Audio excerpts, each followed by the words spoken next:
You're listening to Golden Age Radio, rumble.com/C/GAR. Listen to veteransradioministry.com for more awesome radio programs.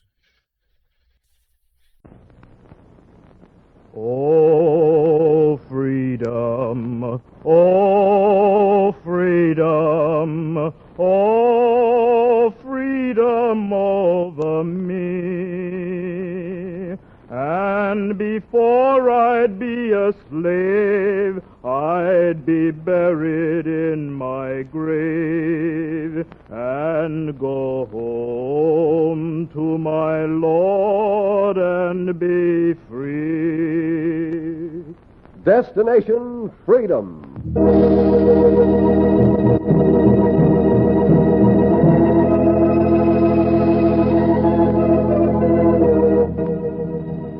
In cooperation with the Chicago Defender, WMAQ brings you Destination Freedom, a special radio series dramatizing the great democratic heritage of the Negro people, a part of the pageant of American history.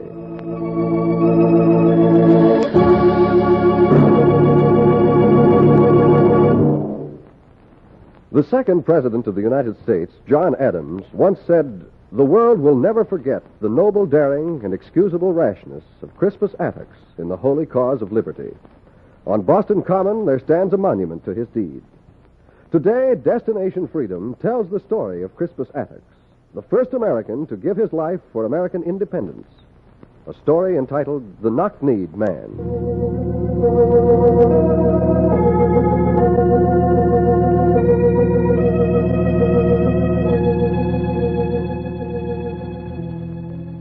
In Boston, the soldiers looked all day and half the night for the knock-kneed man.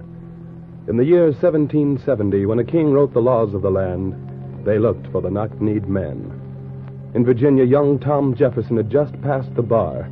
In Jamestown, a slave ship docked with half its cargo dead.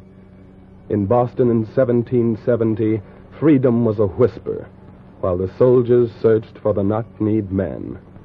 In the main square, Captain Cox surprised the guard. Guard. Have you seen him? Who's there? It's your captain, you fool. Lower that gun. Oh, well, I thought it was one of the rebels, sir. I asked you, have you seen him? Oh, I don't know what all I've seen tonight, sir. Just a uniform of the king's soldiers makes the crowds fighting mad. They threw stones at us all day, and tonight an old woman spat on me. We beat them down, we knocked their heads in, but still they mill around, waiting for a sign to attack us. What's gotten into the colonists, sir? What's the... Stop blubbering and answer my questions. I said, have you seen him? Him? Oh, I don't know, sir. What do you know? Do you know your orders? Yes, sir. Capture him if possible. Kill him if necessary. Then keep your eyes peeled. He'll be here as though he has an appointment with us. What are you nervous about? Oh, it's just that I'm new and I've never seen him before. Well, you can tell a black man from a white man, can't you? Yes, sir, but I don't know the particulars. His particulars don't matter. Once you see him, you'll know it's him. Where he came from, who his master was, I don't know. His name is Crispus Attucks. Some 20 years ago, he was a slave.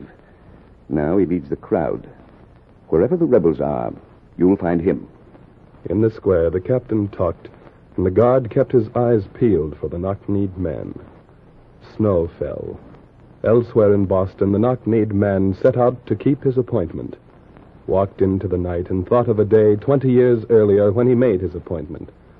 On that same day, a slave master had walked into a newspaper office with certain particulars for the editor. Particulars? How many particulars do you stupid editors need to catch one slave? Well, I'm not a bloodhound, sir.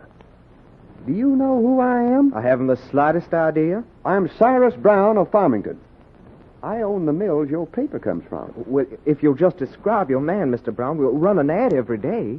I'm offering £100 for his return. Well, yes, sir. 100 pounds. You writing this down? Oh, yes, sir. His name? Crispus. Crispus Attucks. Crispus Attucks. Age? Near 25. Looks 45. Mm-hmm. Any identification? Plenty. Cat o' nine-tail lashes on his back. He escaped before, you see. A height? Big fella. 6 feet 2 inches tall. His knees, Yes. Knees a bit closer together than the Almighty usually puts knees. Knocked? Positively. Now, he wore a gray cap, checked woolen shirt, bearskin coat. Had on my brand new buckskin buckle-toed shoes. If he's not wearing brown stockings, he's wearing blue. Only had 2 pair. In a month, the gray cap was black with mud from the ditches. The shoes wore out, and the knock-kneed man went barefooted. In the New England hills, he staggered, slept, stole, fought, pushed ahead while dogs barked and hunters called. Catch him! Hurry up, catch him! 100 pounds reward! 100 pounds! 100 pounds. Ted, get my gun. Get my gun. He can't hold out long! Keep looking! He can't hold out long! He went down by the Quaker's place. Yeah, tell that way. Look, he's firing. You can tell by his footprints. Hurry, men, hurry. Oh, no, he went this way! This way, Dad! Forward, please! He went this way, he went that way, he ran, he walked, he crawled. Then the knock-kneed man staggered into a barn, dropped down on the soft hay, forgot the dogs, masters, whips, fell asleep, and slept on while the cock crowed, and while a girl came near singing.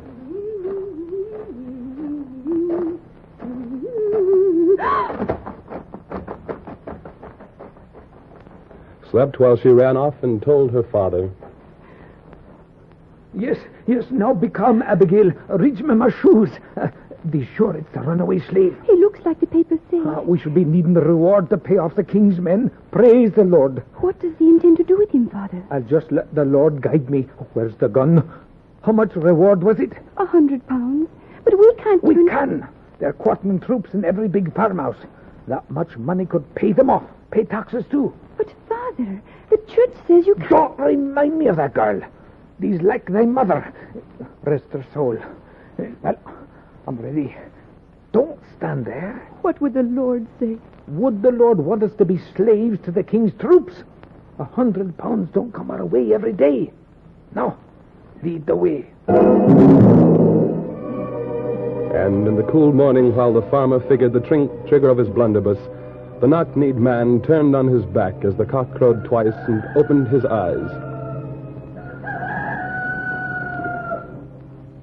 Get up and put up the hands. He just stands there and stares at us. Keep the hands up, or I'll blow the head off. He looks so tall and thin and tired. Who art thou? Canst thou speak? Yes, I speak, Father.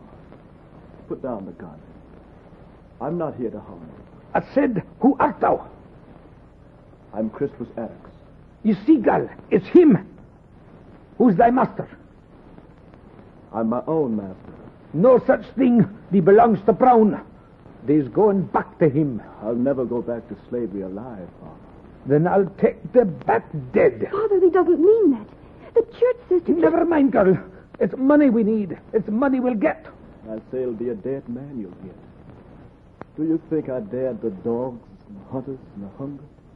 To be afraid to dare death from you? Stand aside, let me pass. Stand back. Going up the road, Farmer. I said I'll shoot. Then shoot. Step aside and shoot. Man, for the sake of the Lord, don't force me to... Then stand aside. Father, they dropped the gun. Oh, Lord, what was I about to do?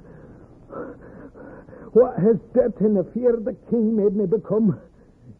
Did I escape the oppression in Scotland to become a slave hunter? Oh, Father. No, girl. I told thee the Lord would guide me, and he did. The cause of freedom is the cause of God. I know it. And unto thee, stranger, thy courage forced me to keep my faith. Your faith kept me alive. Which road leads to Boston? Either. But would they have a bite to eat? A bite to eat. If you don't mind. Abigail, look alive, girl. Don't stand there gaping. Set the breakfast table. We've got a guest.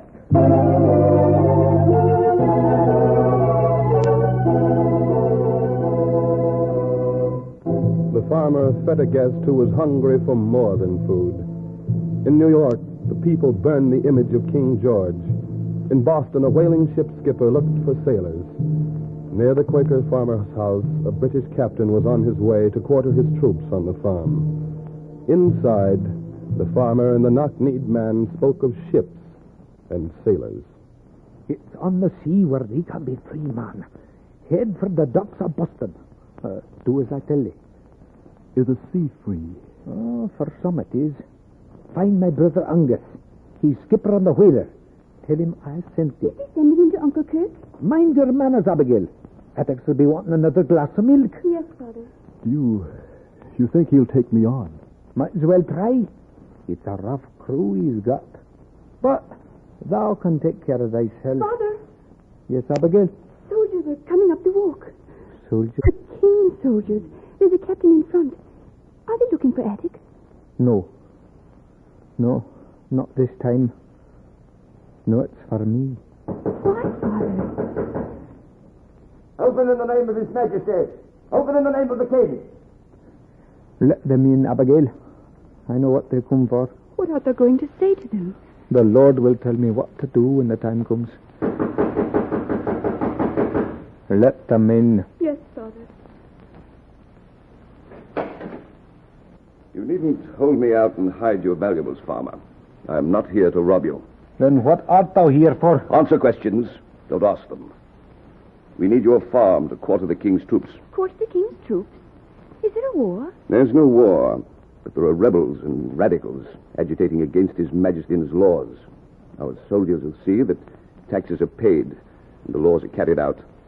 You'll quarter some of them here, unless you can pay for their upkeep elsewhere. Now, if you had 50 pounds... 50 pounds? 50 pounds. Don't stand there mumbling, Quaker. You have money hidden, I know it. How else could you afford a slave? He's not a slave. Well, then who is he? He is the only free man on my farm. To be free, the man with the knock knees left the farm and the soldiers behind. He left with his head full of dreams and his heart pounding for the new, free life. He left knowing that there were other men enslaved besides himself, other chains, other whips, other slave owners. He came into Boston and looked for a job on a whaler. Is this Skipper Kirkland's boat, sailor?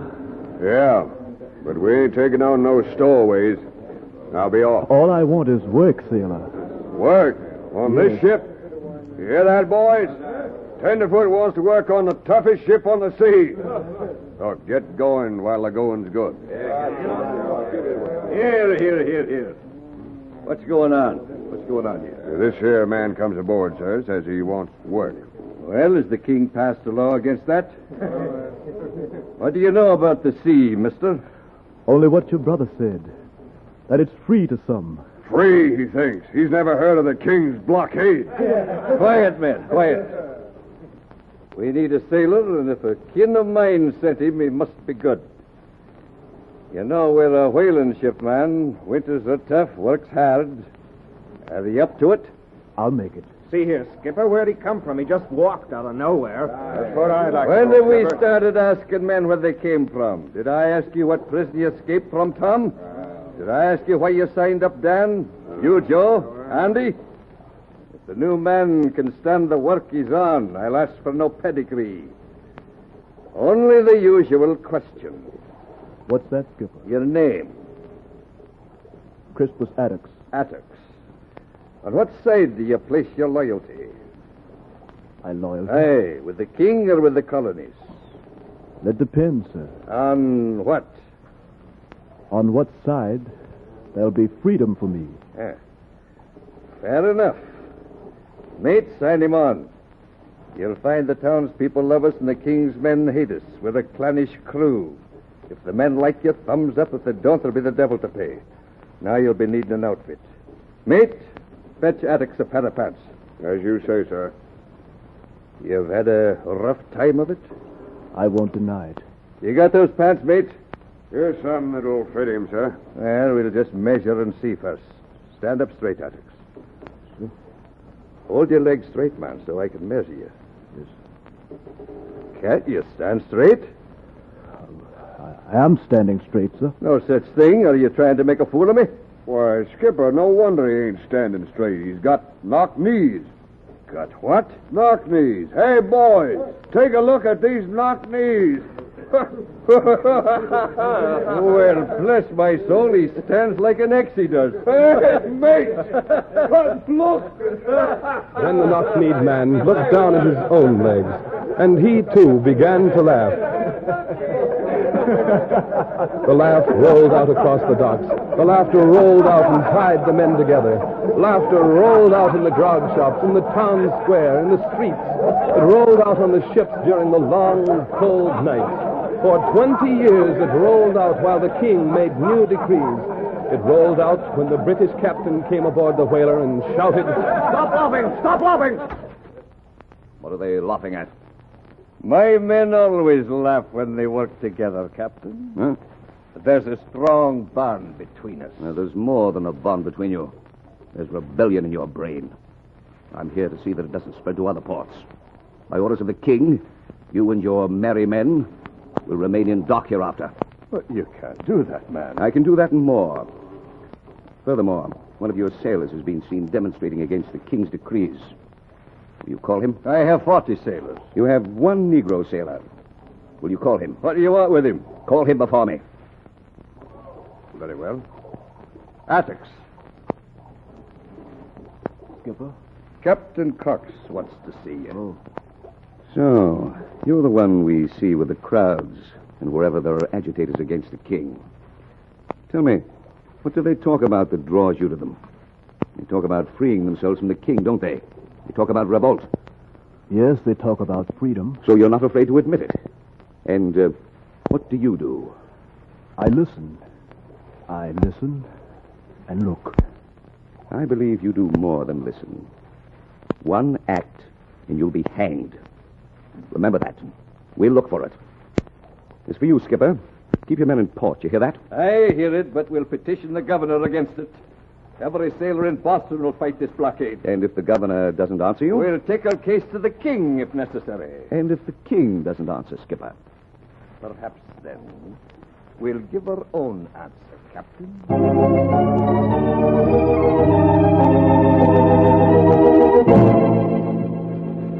The knock-kneed man went out among the townspeople, listening, looking, searching.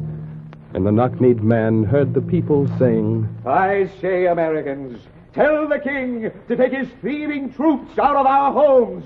I say, tell the king to take his troops out of our homes. I say no taxation without representation.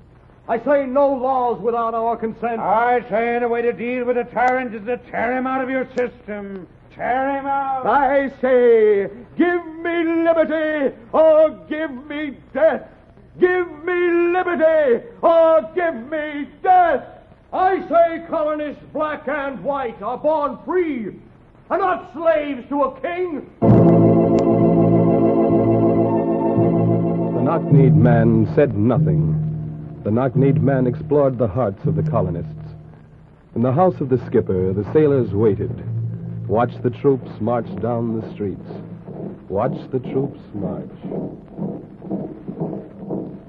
Look at them come, Skipper.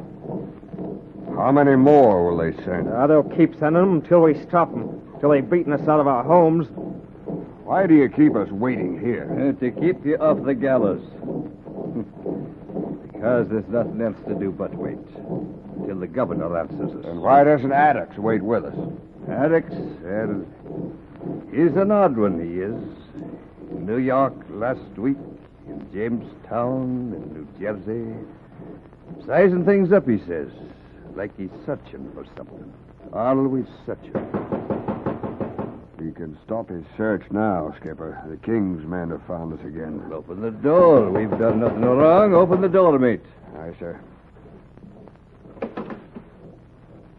Well, Skipper, what are your men plotting now? What do you want with us?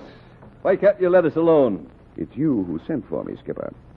We sent for you? You petitioned the governor to free your ship. Oh, of course. My men are at the door.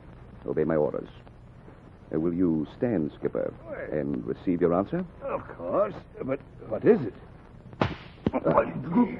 That's your answer. Now you know what the governor thinks of you and your petitions. Of you and your rebel sailors. Rabble like you roam around the streets yelling freedom this, freedom that. Tonight, keep your rats in their holes. or there'll be a massacre in Boston. Now, do you want to take your petition higher to the king? No. No, Captain. This time we'll bypass the king. The people were out in the cold Boston night. Soldiers slapped at the crowd with swords. In the night, the knock-kneed man knocked on the door of the skipper's room. Who is it? It's Attucks. Skipper, it's Attucks. Where you been, Attucks? Skipper. Wait. Give him air. Let him rest. Now, speak up, Attucks. I've been along the coast. I've been in shops and on the docks. I've been out in the square with the crowd. What are they doing? They're trying to find a way to be their own masters. With sticks and stones against rifles, it's suicide. There's no way to beat off the soldiers. I know a way. Yes, Attucks? Well, I like the look in your eyes. Sit here. Pour him a nip of rum, mate. Aye, sir. Now, Attucks, you know a way? Yes, Skipper. It's this way. In New York, I saw the townspeople plant a tree, a dead tree, a flagpole. But they called it their liberty tree. It had flags on top of it that said liberty, freedom. Yes, go on. They planted it every day. And every day the king's men would cut it down. But they kept planting it. And why plant it? Why? So the idea of liberty would grow strong among the people. Is that all you've gotten out of your trips? Out there in the streets, our people are being beaten for speaking their minds. Here you sit and talk of planting trees. You talk of trees and we got a rope around our necks. Wait, man, wait. Let Attucks finish. You expect us to go out into the square and plant a tree? Yes. But a different kind of tree. One no army can cut down. What are you talking about? I'll tell you. Once when I was a slave, I used to dream of freedom at night. But in the morning, I would wake up still a slave. Till one day, I dreamed I could give my life for freedom. And when I woke up, I was unafraid, and nothing stood my way. Nothing could stop me from helping others win freedom. I could see that if everyone had freedom, no one would need steal it from another man. Only then would we all be safe. That is why I say let's plant a liberty tree here in Boston. Even if it costs us our lives. And our liberty tree has got to be ourselves. We've got to drive the soldiers from the square. Oh, you're out of your head. If we attack the troops, they'll shoot us down like rats. Skipper? We can't attack alone. We won't be alone. The people in the square will follow us. It's foolish. Skipper, you say nothing. You're in command here. What about it, Skipper? I'm thinking there's sense in what Attucks says. Only... What? Yes, to strike a blow at the soldiers would let the people know their own strength. Only... Yes? We're like the rats who wanted to put the bell on the cat. That bell would awaken everyone in Boston, maybe every man in the colonies. But who'll lead? It'll be sure death. You, mate? Me? You, Joe? Skipper, I don't... Tom? Don't ask anyone, Skipper. Let's draw straws for it. It's not a job for luck or chance. The man who leads can't waver. He's got to know why he does it and that he'll die doing it. How can we be sure of him? I say let him who wants most to be free speak up and strike the first blow. Skipper, how many men will follow me?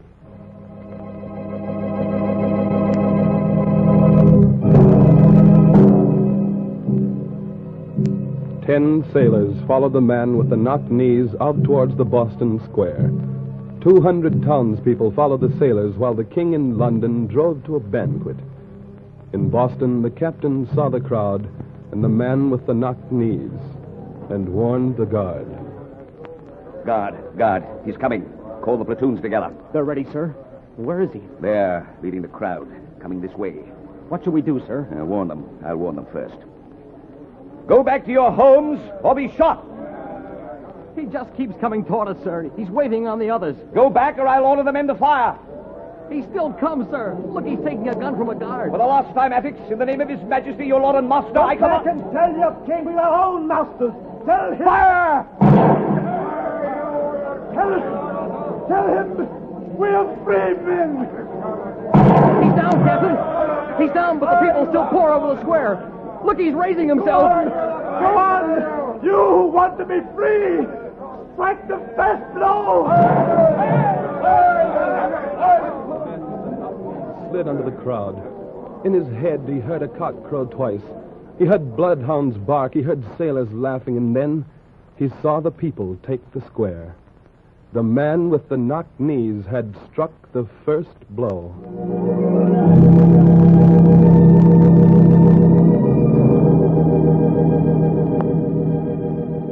And news about the Boston Massacre hit the colonies like lightning. It hit the key on old Ben Franklin's kite. Patrick Henry's words burned the ears of the king. George Washington left his plantation life. In Boston, the people took the body of a black man with knocked knees and the bodies of white men and planted them like seeds in the same grave. In Monticello, Jefferson dreamed of a Declaration of Independence. In Boston, Crispus Attucks and his fellows had already declared it. In the night, a new snow fell on the ground where he had planted his living tree.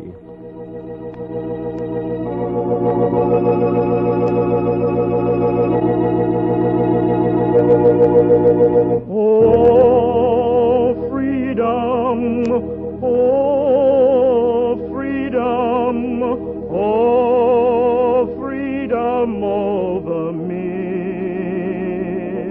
And before I'd be a slave, I'd be buried in my grave and go home to my Lord and be free.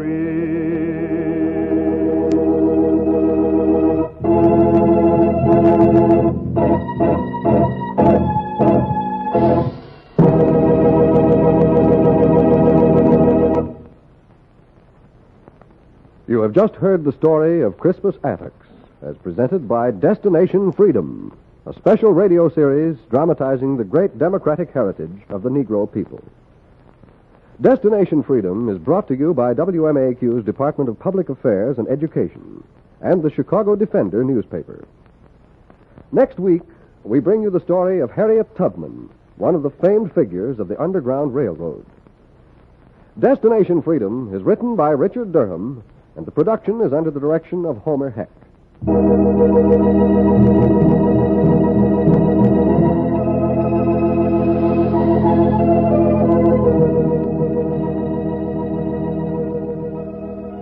The role of Crispus Attucks was played by Fred Pinkard, the narrator by Arthur McCoo, the captain by Donald Gallagher, the skipper by Jess Pugh, Abigail by Janice Kingslow, the Quaker by Arthur Peterson, the mate by Maurice Copeland, the guard by Charles Mountain, the editor by Marvin Peisner, and the singer was Greg Pascoe. The special music was composed by Richard Shores and played by Elwyn Owen and Bobby Christian.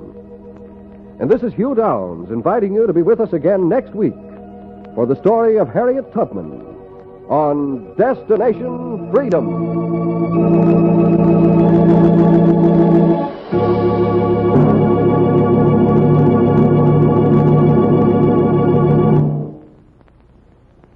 This is NBC, the National Broadcasting Company.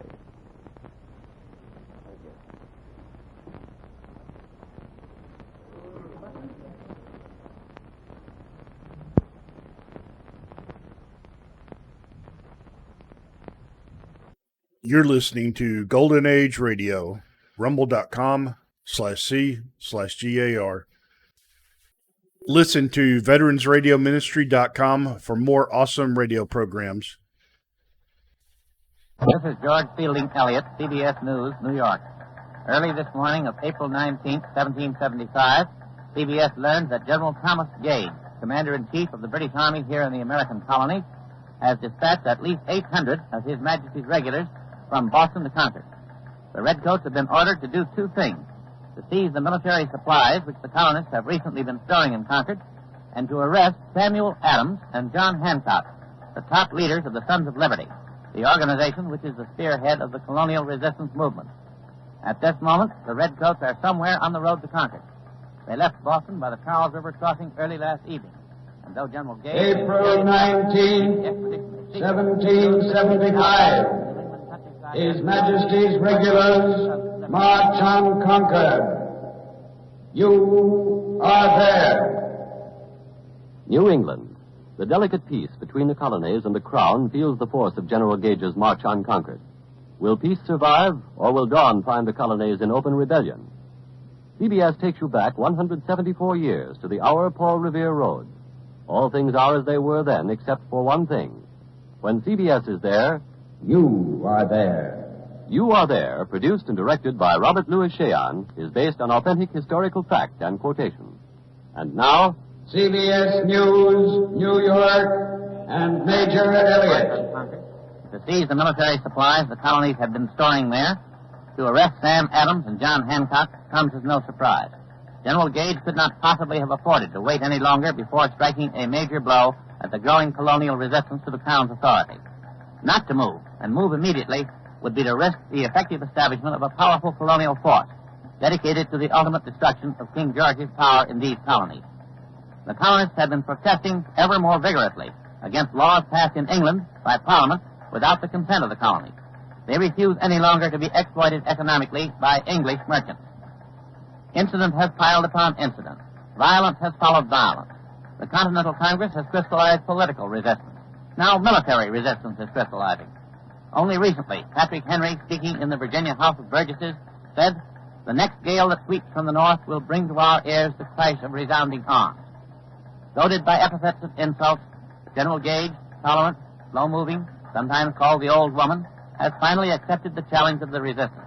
As for the colonists in Concord, there is no doubt that they are determined to keep their military stores as the legal equipment of local militia.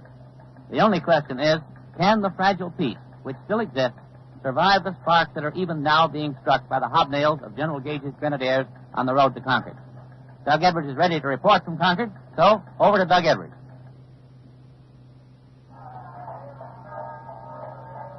I'm in Concord's town square in front of Wright's Tavern. It's still dark, but there's a bright moon. There are candles in the windows, torches on the square. The citizens have been awakened. The belfry bell has roused them from their beds. They're gathering here in the square, falling in under the command of Colonel James Barrett, and hiding supplies. They've been hiding them for 3 days. Apparently their underground has warned them that General Gage would march. Here with me at our microphone is the man who brought the news of General Gage's march to Concord. He is Dr. Samuel Prescott, a town resident, rather young for a doctor, only 20 years old. Dr. Prescott, what is your opinion? Will peace survive General Gage's expedition? No, it can't, sir. It will be an open rebellion before morning. Why do you say that, Doctor? Do you think there will be trouble here in Concord? Maybe yes, maybe no. There are 21 miles between Boston and Concord. There's Roxbury Town, Bedford, Lexington, Mystic, and dozens of others.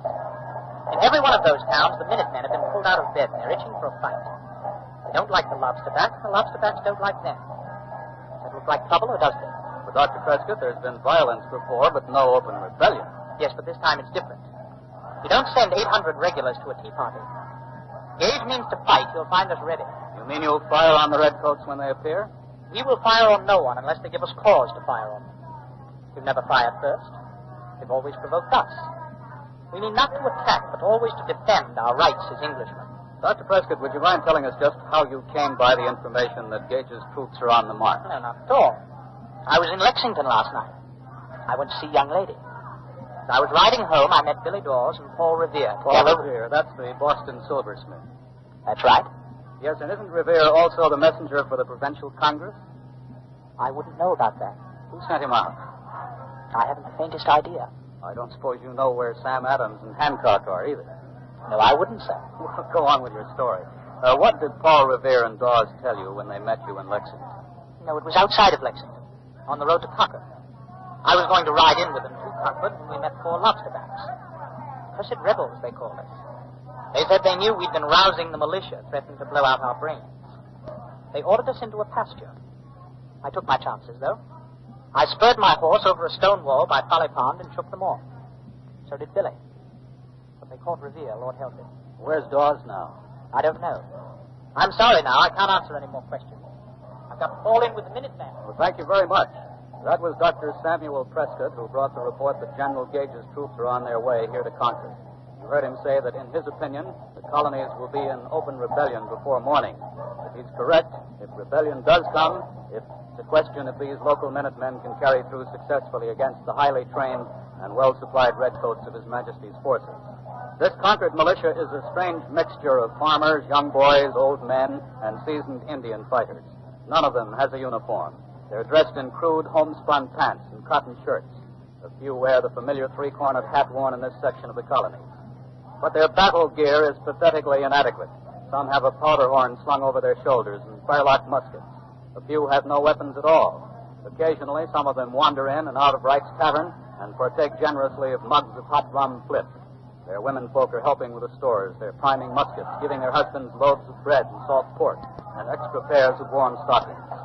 John Daly in Lexington, 6 miles from here, has just reported that the regulars have been sighted, so over to John Daly in Lexington. Here on the Lexington Green, in front of the Buckman Tavern, we can see His Majesty's regulars approaching on the Boston Road, about 300 yards off. The sun is coming up, and we can see them clearly, a mass of red-coated men, their officers marching on either side of the column and in front of it, too. I can't tell you yet who their commanding officer is, but it's probably Lieutenant Colonel Francis Smith, because he's led these sorties for General Gage before.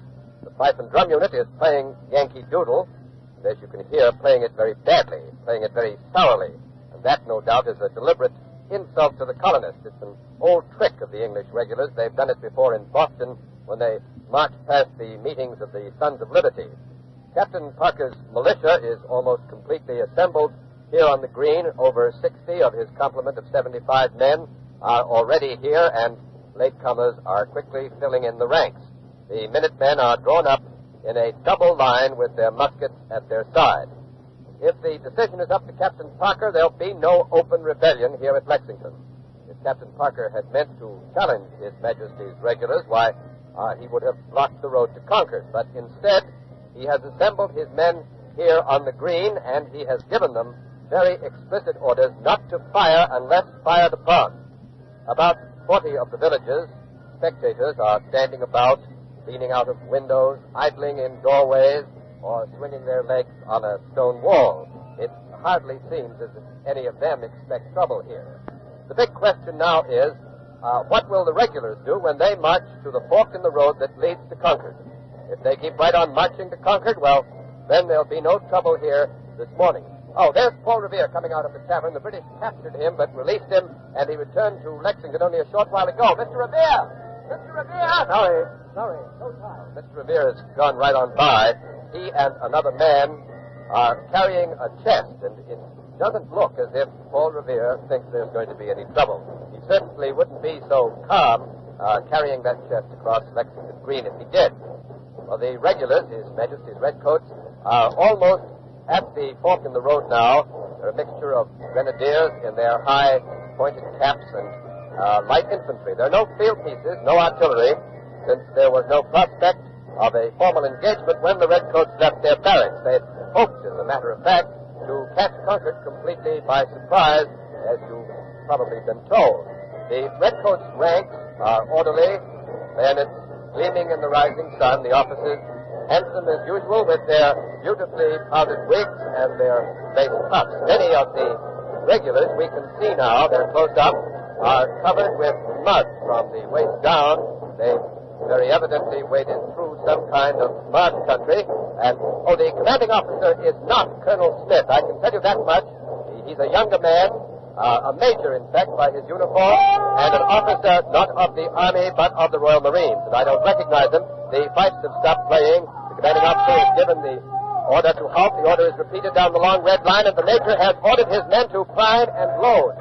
800 redcoats are loading their muskets. We Can't tell yet if the Major seriously means to fire or if this is just a maneuver to intimidate Parker and the militia.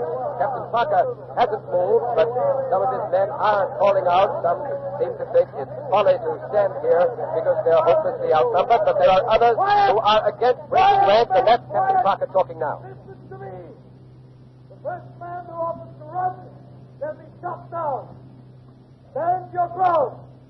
Don't fire unless fired upon. But if they need to have a war, let it begin here. Well, you heard Captain Parker. He told his men. The red-coated major has ordered his men up on the green, and they're advancing on the double. Bayonets at charge. Two platoons of 3 ranks each. Some of Captain Parker's militia have broken ranks, are running away, but most of them are still there, standing at attention, muskets at their sides. His Majesty's regulars have halted now, their guns leveled at the double line of Minutemen. The two opposing forces are face to face, rigid and resolved. That's the Major. He's galloped up on the green with 2 officers. Disperse, ye rebels, he cries out, ye villains, disperse. Captain Parker's face is drawn, his lips are tight. He hasn't answered. His men haven't moved. And that was Captain Parker. He's called out, break ranks. Break ranks, ordered the Minutemen to break their ranks. But the Major is ordering the dispersing militia to lay down its arms. He's not satisfied with their dispersal alone. He's shouting at the Minutemen, waving his sword. Someone has fired a shot. I couldn't see where it came from. It seemed to come over from my left.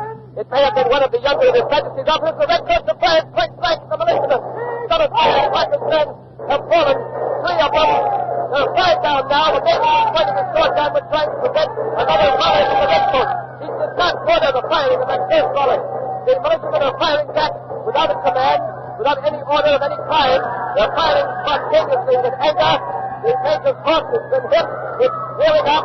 The spectators are running for cover as fast as they can. The women screaming. Everything is confusion, and the green is choked with musket smoke.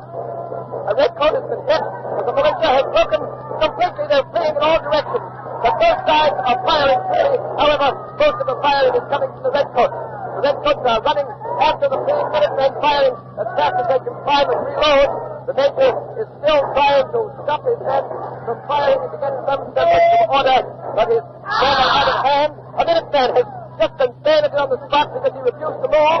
Some of the regulars are now trying to break into the house, and they're breaking down the door. There must be at least 6 Minutemen lying out there dead or wounded, and still more have been wounded. I don't see any of Captain Parker's men now. They've all disappeared. The redcoats are quieting down a bit. Their officers are slowly getting back into line on the road. Some of them still firing, however, when they think they see a solution. The Major is swearing at his men. His fist exploded in his hand.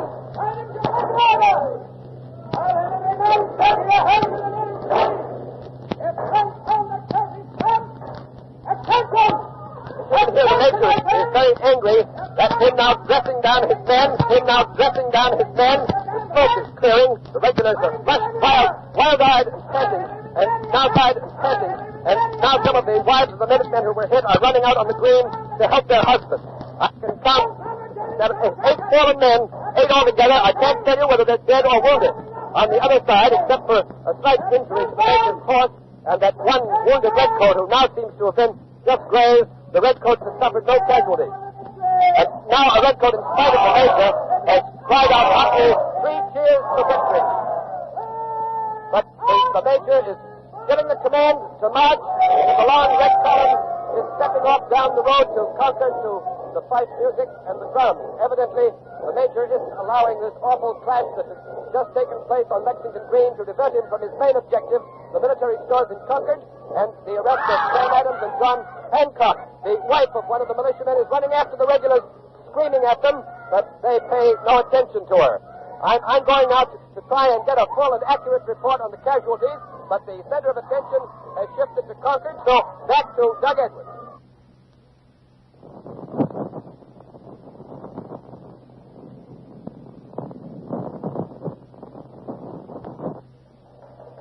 This is Don Hollenbeck in New York. Come in, Doug Edwards in Concord.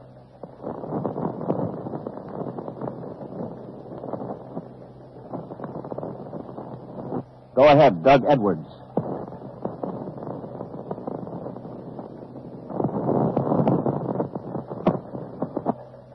don't know why Doug Edwards isn't answering our signal to Concord. We're trying to check. There's been an exchange of shots, as you've heard, between the Colonial Minutemen and His Majesty's regulars who are marching on Concord. CBS headquarters in Boston has been trying to get a statement from General Gage, but the general is not available for comment. However, our Boston headquarters has been able definitely to identify the major of the Royal Marines who is leading this expedition to Concord. He's Major John Pitcairn, 35. He lives in Boston, close by the house of Paul Revere. The entire contingent is under the command of Lieutenant Colonel Francis Smith. Reports continue to come in claiming that the colonial militia in at least a dozen villages in the Boston area have been aroused and are marching toward the road between Concord and Boston. There's been no further information concerning the whereabouts of Samuel Adams and John Hancock. Both men are known, however, to be in the Boston area. We're still trying to reach Doug Edwards in Concord, and now here is Major Elliott. The meaning of the tragedy that has happened on Lexington Green is still pretty obscure here in New York. Does this occurrence mean that there is no hope for peace? It's still much too early to decide that. The colonies are, of course, painfully familiar with other such bloody clashes that have happened in the past, and still there's been no open, organized rebellion as a result. Unless further investigation reveals that it was a militiaman who fired that mysterious first shot, John Daly's eyewitness account would certainly seem to indicate that Captain Parker's men obeyed his order not to fire unless fired upon. The militiamen seem to have fired their muskets only in response to the concentrated volley of the regulars.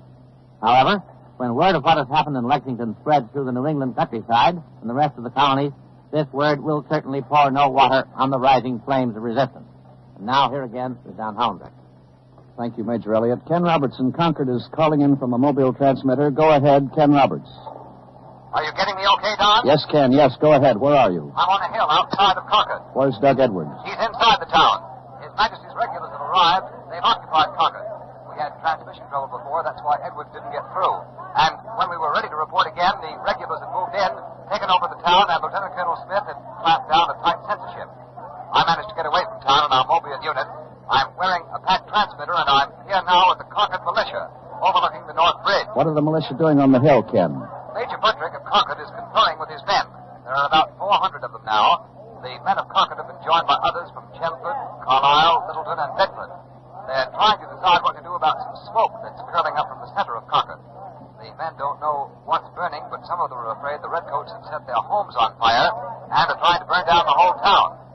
The only thing that's stopping them from going in immediately and finding out is the detail of redcoats down there at the North Bridge. There are 3 companies down there, all about 100 men, commanded by Captain Laurie of the 43rd Foot. That North Bridge is the only direct way back into Concord, and Captain Laurie's redcoats are blocking the way. That was Major Buttrick. He's given the command for the militia to fall in, and I think the Minutemen are going to try to cross the bridge. I don't know what Captain Laurie's orders are. I don't know whether he's been given any orders, but the big question is whether he'll let the Minutemen cross that bridge. We'll know any moment now. The Minutemen have struck up a march. I think it's the White Cockade. 2 by 2, they're approaching the bridge. I'm following the column. Major Buttrick is leading. Captain Davis, commanding the contingent from Acton, is walking at his side. All the men are walking steadily with great resolution. They're not speaking now. They're not looking to right or left.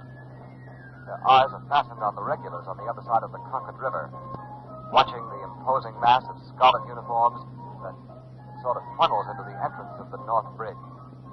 The regulars know the Minutemen are coming. Well, Captain Laurie has shouted a command to his men. I couldn't hear it. He's still too far away. But the redcoats have taken up the traditional street firing formation.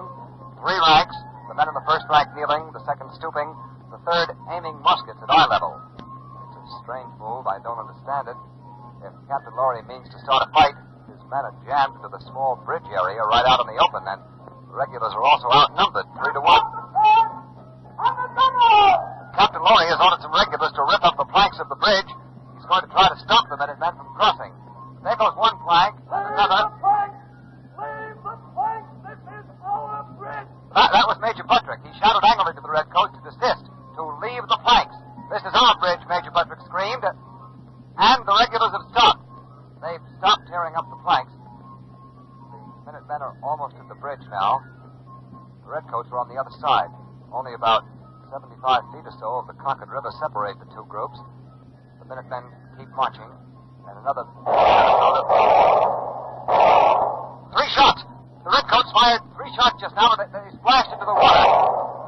Another shot fired by a regular. Perhaps they're warnings. The Minutemen keep moving, though. Their band keeps playing. Oh, that's Captain Laurie.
We have more news here. Heavy reinforcements of His Majesty's regulars have left Boston for Concord.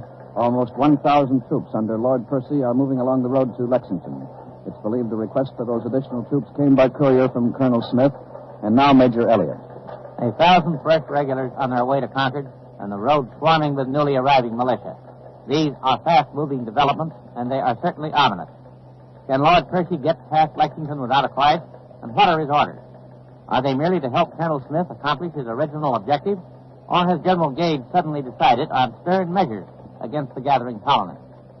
The situation certainly is growing worse at every passing moment. It seems sure that neither Minuteman nor regular wants war. And yet it seems that both are being forced into war by the dynamics of the struggle. Now, just a moment. Doug Edwards in Concord reports that Colonel Smith and his men have left Concord, heading back for Boston. Edwards is able to broadcast again, so come in, Doug Edwards. The situation in Concord has been relieved for the moment at least, but no one is sure exactly what's happened. The last of His Majesty's regulars that occupied the town has left. Whether it's for good, we don't know, but they've left without any further bloodshed. So far, no arrests, no incidents after that one at North Bridge. All Redcoat details are rejoining the main body of troops, and then they began their march back to Boston again by way of Lexington. It seems strange that Colonel Smith and Major Pitcairn attempted no retaliation for what happened at the North Bridge. The search for military stores proved fruitless, rather embarrassing to the Redcoats. They seized a few barrels of flour, rolled them into the mill pond. They found some musket balls, threw them into the water, too. Also, they spiked a few small cannon and burned their carriages. That was the smoke seen by Major Buttrick and his men. The townfolk here are milling about around the taverns, asking the big question, has Colonel Smith left for good, or does he intend to meet Lord Percy and return? The answer to that question is going to come soon enough, but even before Colonel Smith and Lord Percy meet, His Majesty's Redcoats, who have just left Concord, must pass through an area alive with angry, suspicious, nervous militiamen, their fingers itching on the triggers of their muskets. Can Colonel Smith run that gauntlet without trouble? We'll find that out in a matter of moments. John Daly, in a mobile unit, has now moved up from Lexington. He is now at an intersection on the road a mile from here called Merriam's Corner. The regulars are approaching, so over to John Daly. We pulled into a cluster of trees overlooking the road from Concord. This place is known as Merriam's Corner because a local farmer by that name has his house here. The thousands of Minutemen who were awakened by Paul Revere and William Dawes and all the other messengers who spread the alarm are strung out on both sides of the road all the way to Lexington and possibly beyond. They're unorganized, they have no officers, but they've got plenty of muskets and powder. They're all keeping out of sight, crouching behind barns and rocks, standing behind trees and stone walls, and now and then you can spot a head bobbing out, but wherever they are, every Minuteman is watching that great cloud of dust approaching Merriam's Corner from Concord, the dust thrown up by His Majesty's regulars. The advance units of the regulars are in sight. They seem to be tired. No fife and drum plays them on. There's no music. They're carrying their wounded in chaises along the center of the road. Some of the infantry walk up on a ridge which slopes down and joins the main road here at Merriam's Corner. The Redcoats are passing us now, moving into the ambush of Minutemen hidden on both sides of the road. The Redcoats must know that the Minutemen are here, watching them, for they seem to be uneasy, uncertain of themselves. This is a tense moment, which will decide if there's going to be another tragic clash here at Merriam's Corner. Nothing has happened yet, however, and the regulars are... One of the Minutemen has fired at the Redcoats. The musket was fired from a rock or tree to my right. The Redcoats are firing back, and from behind trees and rocks, the militia have opened up. Flashes of musket fire, clouds of smoke up, popping all around me from both sides of the road.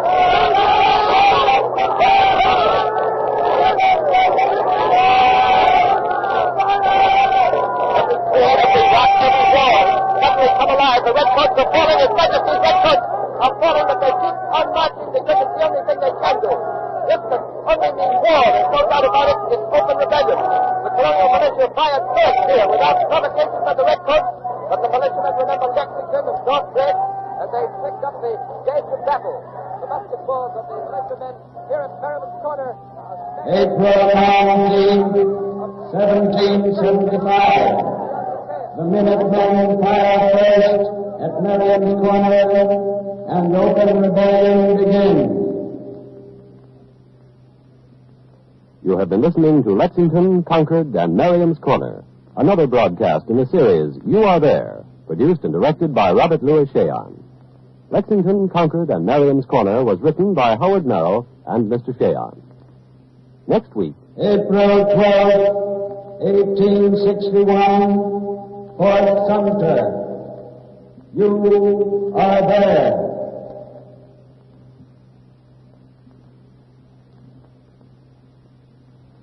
Tonight, America's favorite schoolmistress, our Miss Brooks, goes to the dogs in her latest adventure on CBS. And to do the job up completely, the dog is what else? A Great Dane. You'll find unusual things happening and a vast amount of laughter when our Miss Brooks, starring Eve Arden, finds that she's saddled with the welfare of a friend's Great Dane and has to take the cumbersome canine along to her classes. Also on CBS tonight, our other great Sunday feminine star, Helen Hayes, will be heard in the famous Broadway melodrama, Love from a Stranger. Eve Arden is our Miss Brooks, and Helen Hayes, star of the Electric Theater, come to you every Sunday evening over most of these same CBS stations. This is CBS, the Columbia Broadcasting System. You're listening to Golden Age Radio, rumble.com/C/GAR. Listen to veteransradioministry.com for more awesome radio programs. The American Trail.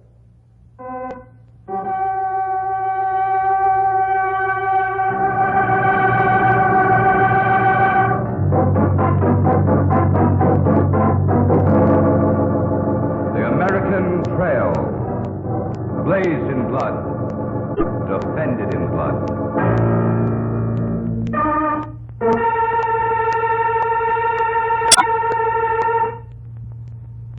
Chapter 13.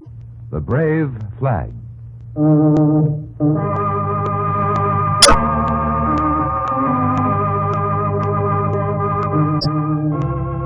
There it is.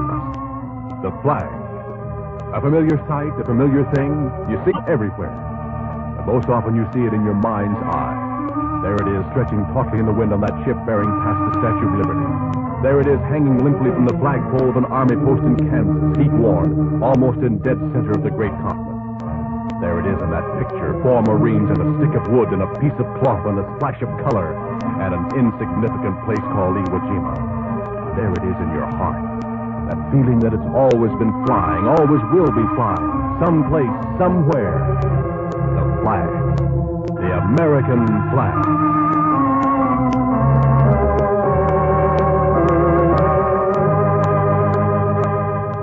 Has it? Will it? That history book over there. Pick it up, boy. This one? Sure, almost anyone would do. Now start near the beginning. That's it. Just a couple of pages farther back. See it? This one with the funny ships? Yes. It's one of those old engravings of the port of New York. But look at those flags, all those flags. Not one American flag. Do you notice that, son? Not an American flag in the place.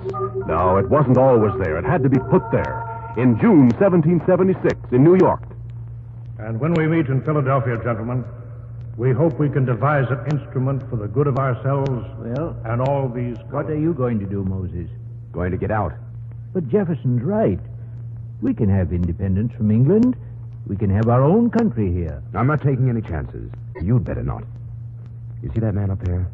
5 pounds to your 1. Next time we see him, he'll be hanging from a piece of the best British hemp. Won't have much to say then, will he?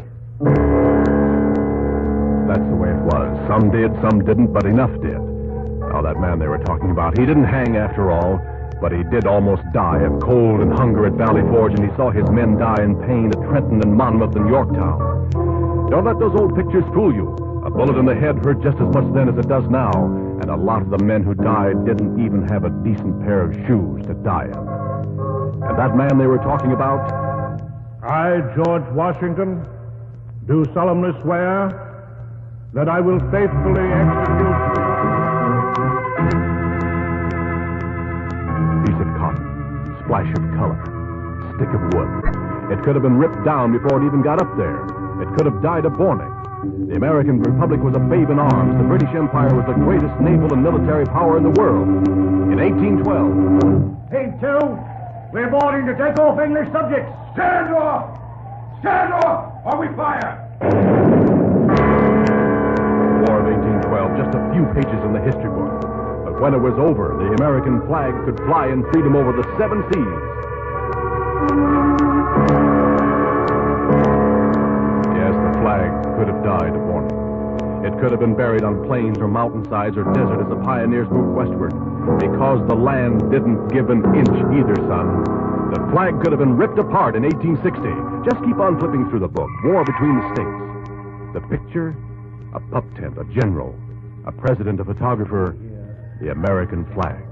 The president stands on a battlefield. Gettysburg. That this nation, under God, shall have a new birth of freedom, and that the government of the people... Yes, he died soon after that. Of course, they buried a big flag with him. From the earth.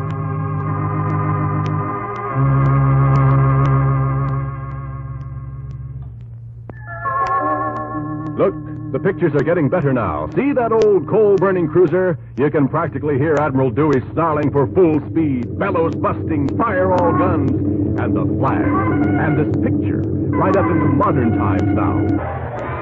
World War I. There was marching and cheering in the streets, and the spindly boys lined up for the draft and in front of the recruiting offices, and it was a wonderful time to be alive. And the troop ships were packed to the gunwales with excited youth wanting to get over there and help make this world safe for democracy.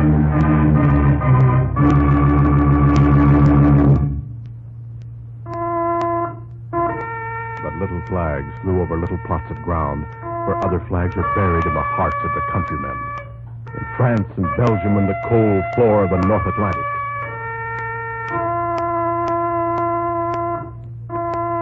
You can throw the history book away now, son. Oh, but that isn't all. My father and my Uncle George were in the... Sure, I know.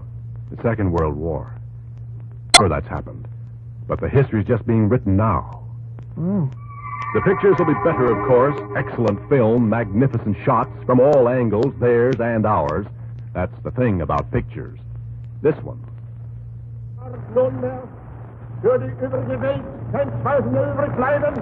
There's Hitler, and there's the German war machine, and there's the back of Europe already half broken. They're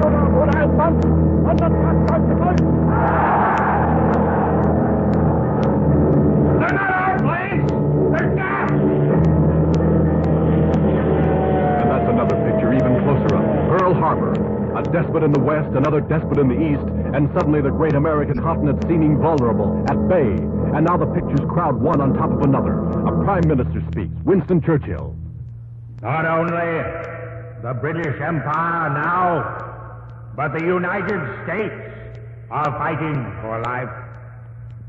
Behind these great combatant communities are reigned all the spirit and hopes of all the conquered countries in Europe. Yes, That was a nice picture. We weren't alone. Suddenly there were many nations fighting one fight, the one good fight, the toughest fight we ever had. My engine's out! Engine's out! I've had it! Over! The beautiful blue Pacific waited below. And in another ocean, in another climate... I can't hang on any longer. Me neither. I'd swear that last plane saw us. Guess they didn't know. No, I guess they didn't. But did you notice one thing in those pictures? You hardly ever saw an American boy fighting alone. Lots of other boys, lots of other uniforms, lots of other flags. And today they're still fighting together, fighting to preserve peace. Sure, the flag is up there, partly because we're big and strong, but there's another, bigger reason. Before you put a flag on a stick or even on a piece of cloth, it's got to be flying in the hearts of the countrymen.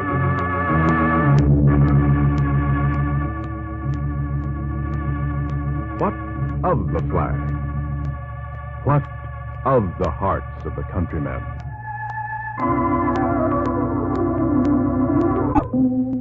Sibley, Iowa, population 2,559. Mrs. McMurrow's kitchen in the big green house 3 blocks from the post office. No, we never had any boys in the service. Girls neither. Never had any children of any kind. It just reached me that ladle up there. Darned ladder's busted again. Here you are. Thanks. Yes, sir. Guess you came to the wrong place. Well, I saw that big American flag outside the house, so we got that big flag out there, and lots of people think it's because we had boys in the service, but 'tain't so. Well, thanks very much anyway, Mrs. McMurrow. I guess I'll be running along. Stay to lunch if you like. Smells wonderful, but no thanks. Would you mind telling me one thing, though? If you and Mr. McMurrow haven't any children, why the deuce are you cooking about 5 gallons of beef stew for lunch? Won't be none of it left tomorrow, I'll tell you that. You see, Bob and me adopted 4 European children right at the end of the war. Started with one, and one led to another. All kinds of ways to keep democracy alive, son. Don't forget that. That's why the flag's flying out front. Grindstone, Maine, population 60, temperature 17 degrees below zero. What of the flag? What of the hearts of the countrymen? Well, now, ain't we fancy? A fellow like you comes down from the city, can't hardly tell what he's talking about. Get out the vote, boy. Go to town council, if you got such things up there, and speak your mind. If you see a good bill coming, why, vote for it. See a bad one, vote against it. But don't just stand there. Go run for office or something. Step aside now, boy. If people work for the flag will take care of itself. Get up there now, get up.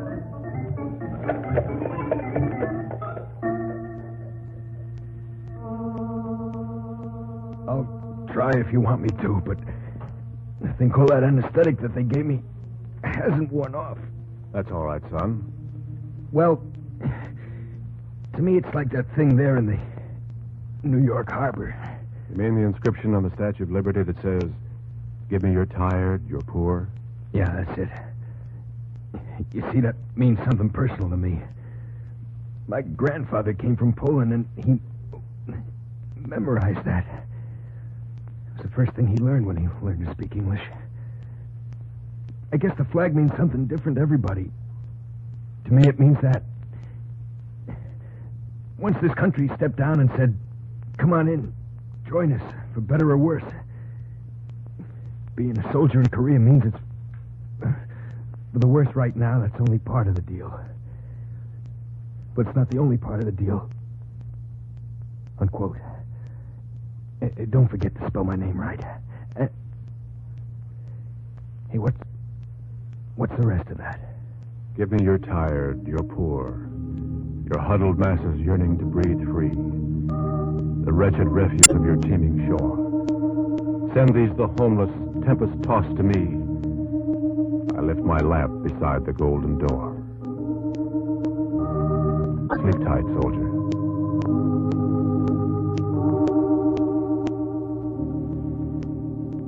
Well, that's about it. Yeah, that's it. Quite a lot, huh? Yes, quite a lot. And I suppose the next thing you say is, where do we go from here? Yeah, I'd like to know. Nobody knows exactly where anybody's going from here. But we do know what happens to America now is up to us, all of us. Listen to these words from the President of the United States. The job of being an American is an unfinished job. In terms of what we plan and hope for and can achieve, America will always be an unfinished job. Most of all, it is the job of America's youth. More than any others, the young people of our country have the right to ask, where are we going? Because wherever we go, they will be there. Now, it has been my good fortune to spend all my life with young people. I think I sense of what is on their minds in these troubled days. They hope, of course, to build a stronger, better America as the cornerstone of a free world. A strong America, an America growing in spiritual and material strength, is a bulwark against war. But more than that, only a strong and free America, actively cooperating with the free world, can give substance to the hope of lasting peace. Our crusade sees for tomorrow an America filled with opportunity that passes far beyond the little limits of today. America's role will be a decisive role. My message to you, my message to the youth of our country, is that America is not through. America is unfinished business, the most important unfinished business in the whole world. President Eisenhower said that. Yes. Well, that's it. But here before you go, son, you're going to need plenty of help. Better take these with you. Declaration of Independence, Bunker Hill, Bill of Rights, the Emancipation Proclamation, Gettysburg, the Constitution, the Enterprise, Belleau Wood, Anzio, Normandy, Guadalcanal, Boulder Dam, the Mississippi, the bony shores of Maine, the deep Gulf, the blue Pacific, forest and lake and flatland, and a stick of wood, a piece of cloth, a splash of color. Good luck, son.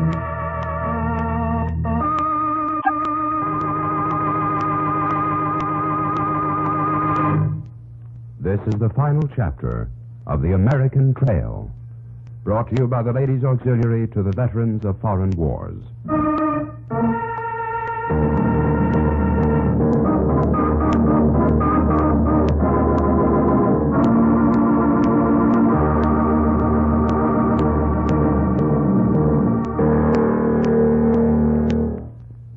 You're listening to Golden Age Radio, rumble.com/C/GAR. Listen to veteransradioministry.com for more awesome radio programs. American Trail.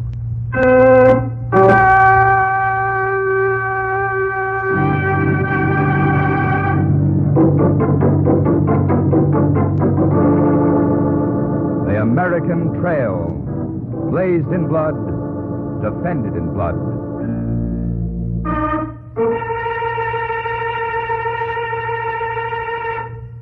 Chapter 1, Dispatch to New York. 1776. There is no longer room for hope. If we want to be free, we must fight. I repeat, sir, we must fight. An appeal to arms and the God of hosts is all that is left to us.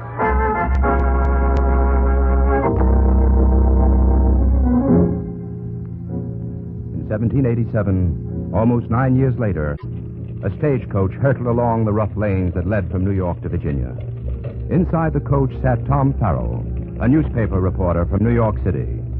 As he sat there, he planned how he would write the story he would soon send back to his newspaper. Dispatch to the New York Packet. Date line, March 18th, 1787.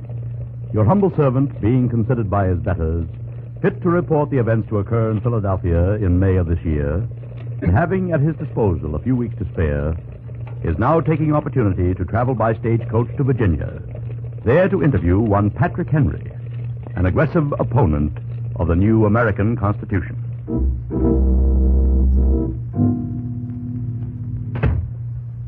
Sir, do I have the honor of addressing Mr. Patrick Henry? You do. I'm Tom Farrell, sir, a journalist from New York. New York, eh?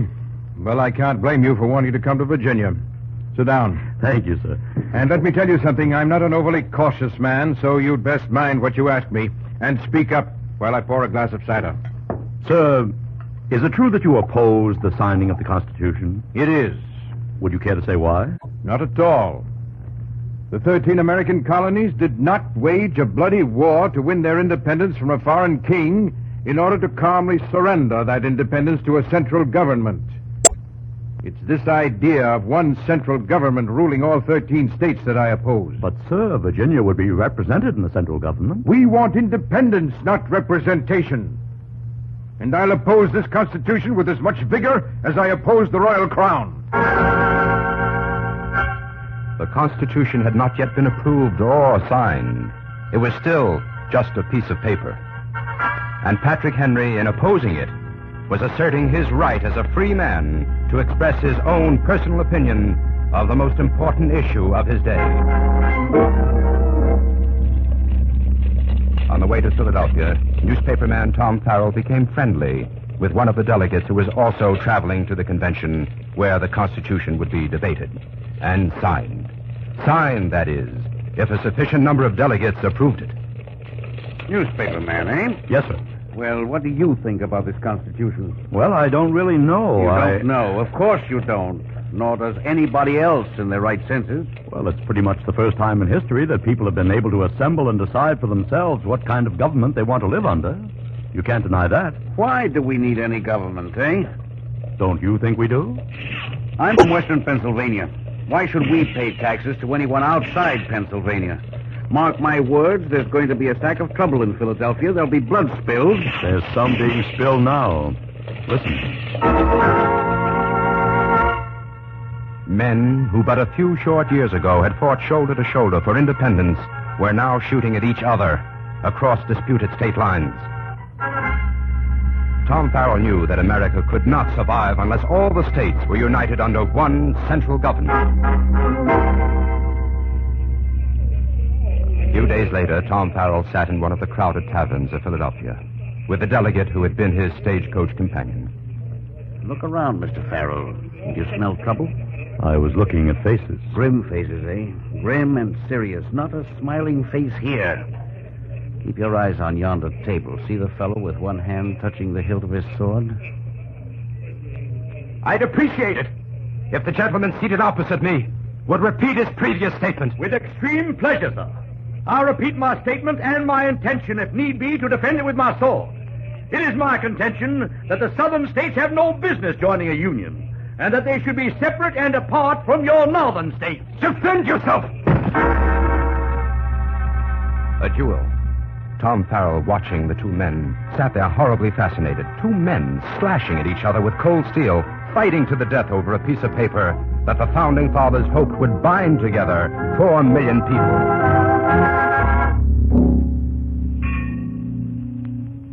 It was night, and Tom Farrell walked alone.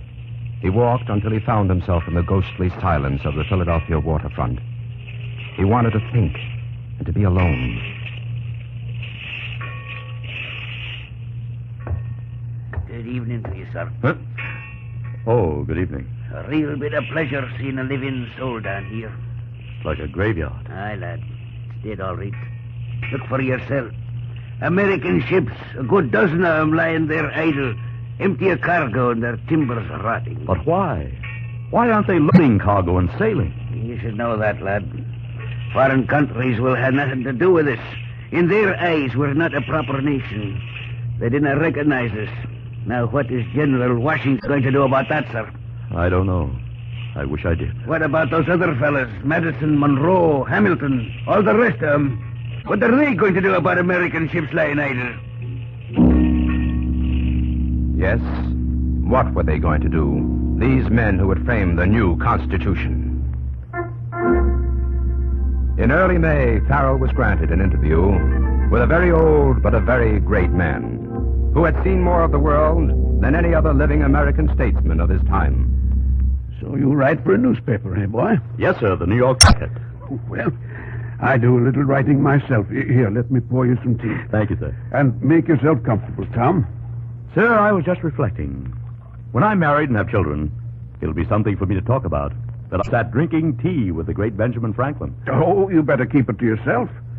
They're calling me an old fool, saying I'm in my second childhood. They say I'm too old to know what I'm doing. Confound me, Tom, I'm not a day over 80. Pardon, sir? Well, let's say 81. You look just fine, Mr. Franklin. I do, don't I? Now look at this new coat of mine. Tailored in Paris. First time I've worn it since I came back from Europe. Elegant, sir. Extremely elegant. Well, now you have some questions, I suppose. Fire away. Sir, are you satisfied with the Constitution in its present form? After all, it isn't the way you originally drafted it. No, it isn't. I must confess there are several parts of it that I don't approve. But a document of that sort cannot please everybody. When you assemble a number of men to have the advantage of their combined wisdom, you inevitably assemble with those men all their prejudices, their mistaken opinions, their local interests, and sometimes selfish viewpoints. That's very true, sir.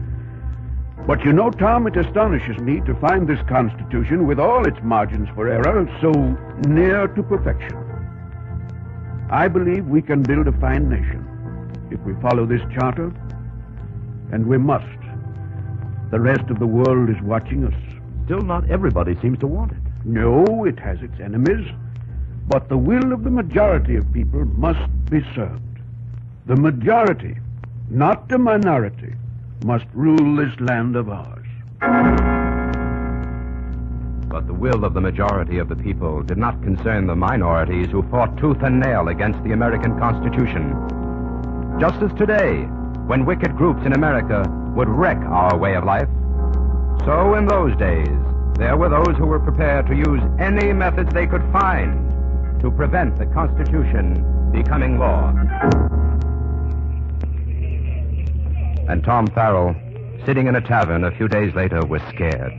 Scared because all about him were men who plotted the downfall of the United States before they were united. And with him was one of these very men, the delegate he had met on the stagecoach. I've something to tell you, Mr. Farrell. Oh? Well, look who's here and just about to leave. Alexander Hamilton, mixing with the common people. Stop him and ask him what he thinks about the Constitution. Excuse me, Mr. Hamilton. Can I be of help to you? Question, sir, if you don't mind. I'm Farrell of the New York Packet. Ah, yes. What can I do for you, Mr. Farrell? Tell me, sir, do you think you'll get enough votes to make the Constitution law? I don't know. But I know this. If we fail to win support for it, America will again become a colony and be ruled over by an English viceroy. Is there anything else? No, sir, nothing. Thank you, Mr. Hamilton. Well, it's a fine story that fellow Hamilton would have us believe. You were going to tell me something. Oh, listen to me. Me and those who think like me, we found a way to prevent the Constitution from being signed. A way to prevent it? The Constitution cannot be signed until a vote has been taken to approve what it says, you understand? I understand. Now, as you doubtless know, the vote cannot be taken unless, mind you, unless 45 members of the convention are present on the floor. I see. Yes, I think I understand. It's simple. Enough of us intend to stay away from the convention just to make sure there will never be 45 members present. So no vote will ever be taken. The Constitution will have to be tossed out. You look impressed, Mr. Farrell. Hey, here, you, hold on. You mongrel and those like you. What? To oppose the Constitution is your right, but it's not your right to sabotage it. It's not your right to prevent other men from expressing themselves. You're a foul swine, sir. Your place is at the convention, and I'll be one to see you go there. Now, see here, you... Listen, all of you. We're going to need 45 delegates at the convention. Now, who's with me? Grab every delegate here in this place and drag them to Convention Hall. You'll not drag me anywhere. You'll not ram this Constitution down our throats. You'll be there. I'd like to see you lay your hands on me, sir. Oh! You'll be there, sir. There were a score of divided opinions in that tavern, but the majority of the men wanted to see the Constitution voted on. And they took hold of the rebel delegates there and dragged them all the way to the convention hall to make sure the required 45 delegates were present, enough to take a vote one way or another.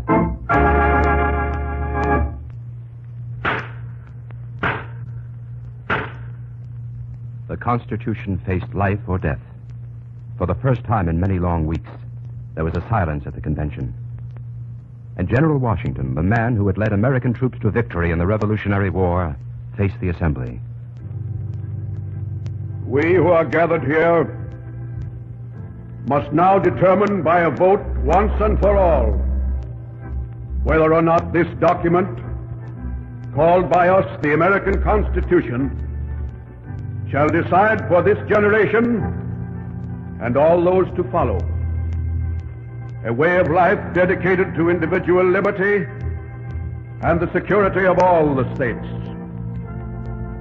We who have planned it have full knowledge that it may contain mistakes, and we have accordingly left the way open for future generations to rectify any of these mistakes to suit the times in which they live.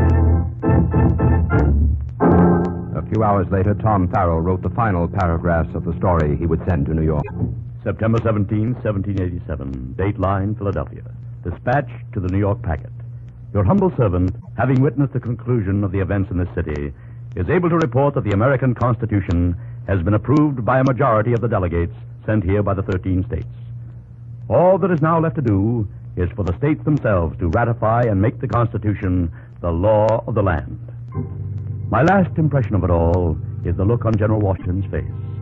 He did not seem to know what was going on about him at the last. He stared straight ahead, and one knew what he wanted. Will this Constitution succeed in uniting this country? Will it prevail? You and I know it did. Oh, not without further warfare and human misery, but it did prevail. We are living proof of it. We who breathe the fresh air of liberty, whose fathers in every generation have stood ready to defend with their blood what we have in this country of ours. And we too stand ready. Aye, ready. And so you have heard the first chapter in the story of the American nation, brought to you by the Ladies' Auxiliary to the Veterans of Foreign Wars.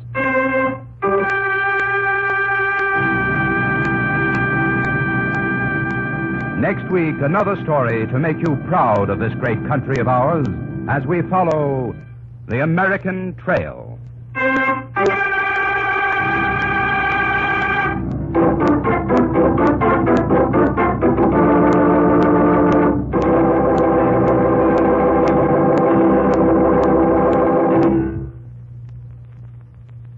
You're listening to Golden Age Radio, rumble.com/C/GAR. Listen to veteransradioministry.com for more awesome radio programs.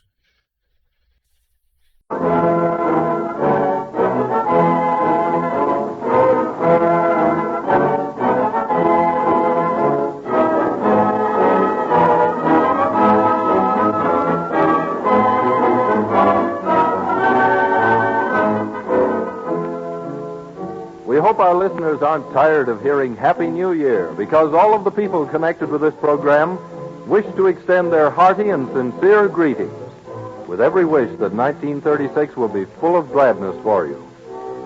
Few companies have been so long identified with the history and growth of America as DuPont. And so it's fitting that DuPont should present the Cavalcade of America, a series of programs which tell you stories of traditional American spirit.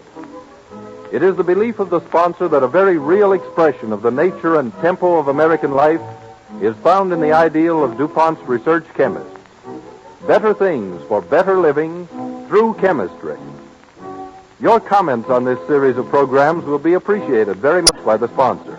Just mail them to DuPont, Wilmington, Delaware, or to your radio station.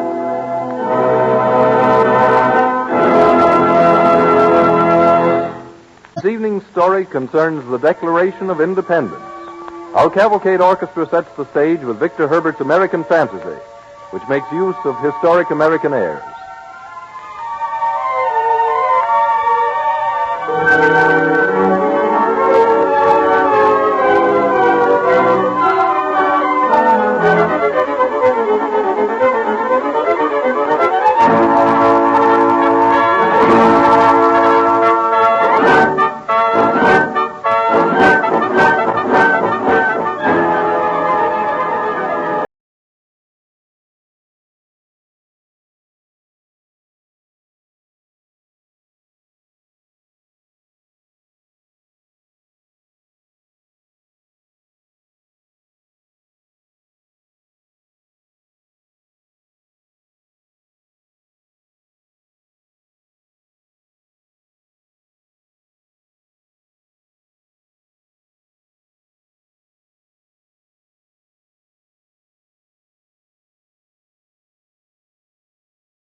heritage was won only after a long and determined struggle.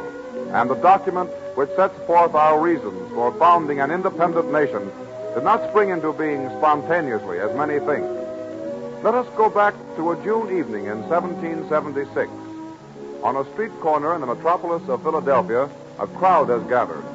On the near side of the street, two well-dressed middle-aged gentlemen and a young man stop to see what is happening. Hardly an evening goes by without a gathering such as that one yonder.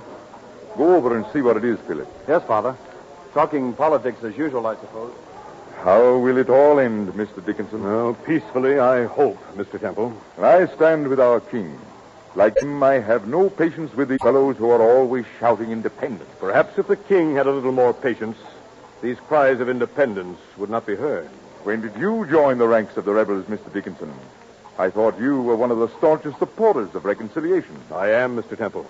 But I admit that our colonies have been sorely tried. Sorely tried. Bah! This cry for freedom from the mother country is only from the riffraff. It's not popular in the best circles. Well, I can't agree with you there, sir.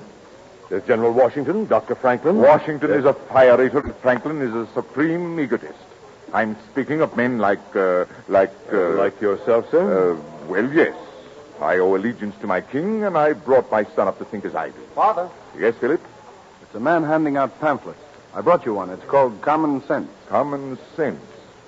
Something that's needed in these colonies. I've seen the booklet. It's a dissertation on independence and the rights of man. Revolutionary twaddle, eh? Well, it should be burned. It's well written, and though I don't agree with the author, it's worth reading. Who wrote it? I don't know. Some say John Adams. Others say Dr. Franklin himself. The whole Continental Congress ought to be strung up. With a few exceptions, such as yourself, Mr. Dickinson. Oh, I'm not the only delegate who wants reconciliation with the Crown. Some of us think that's where our interests lie. Last year there was a plan to introduce a resolution for independence, but I managed to stave it off. But your Congress sent that renegade Washington to Massachusetts to take charge of a force of rebels. Not rebels, Mr. Temple. Englishmen like ourselves who are proud of our rights. I'm an Englishman, too, and... our discussion seems to have attracted a crowd of your freedom-loving citizens. Oh, hold on, boys. Mr. Temple, Mr. Dickinson. He's a member of the Continental Congress from our own colony. He has always been fair. Great. Well, I'm surprised to see you in such company. A bricklayer should build, not destroy.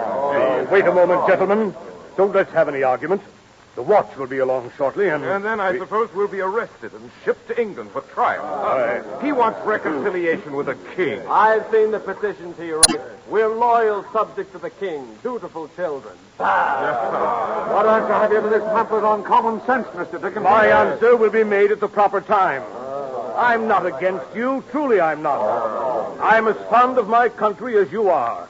I sympathize with her ills.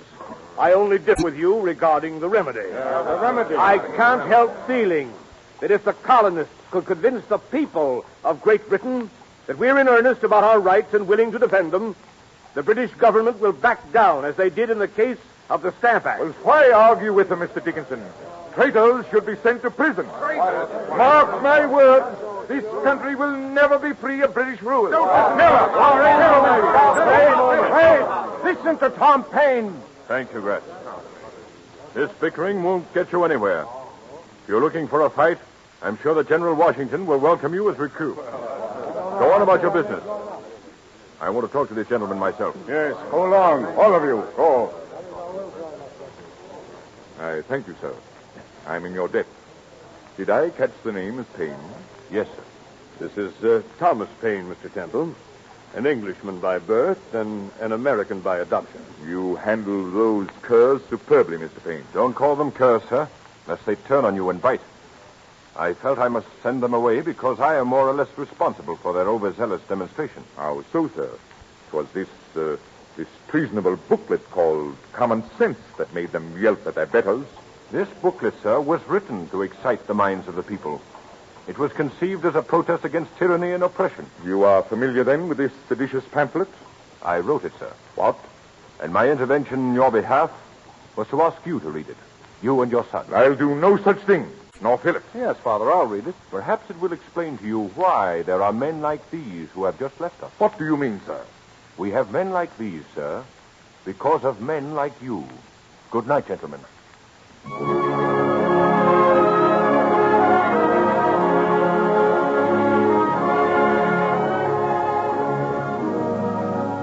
There were three schools of thought in the colonies: the Tories, or Loyalists, the moderates, who sought reconciliation, and the patriots, who desired separation. But all the patriots were not as aggressive in their demands as the group that threatened Mr. Temple. We find representatives of two of these schools talking together as the Continental Congress assembles on the 7th day of June, 1776. John Dickinson, whom we have met, is speaking with John Adams, one of the delegates from Massachusetts. Good morning, Mr. Adams. Good morning, Mr. Dickinson. I think we have a surprise for you today. Indeed. Last year it was your turn. Congress adopted your petition to the king, and I submitted.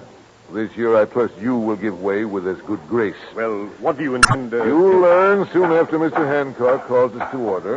Take your seats, please, gentlemen.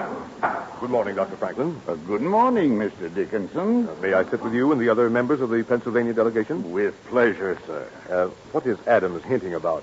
What are you planning? What am I planning? You know you're deeply interested in every move Congress makes. I'm interested in everything that goes on in the world, Mr. Dickinson. Oh, yes. Congress, will please come to order.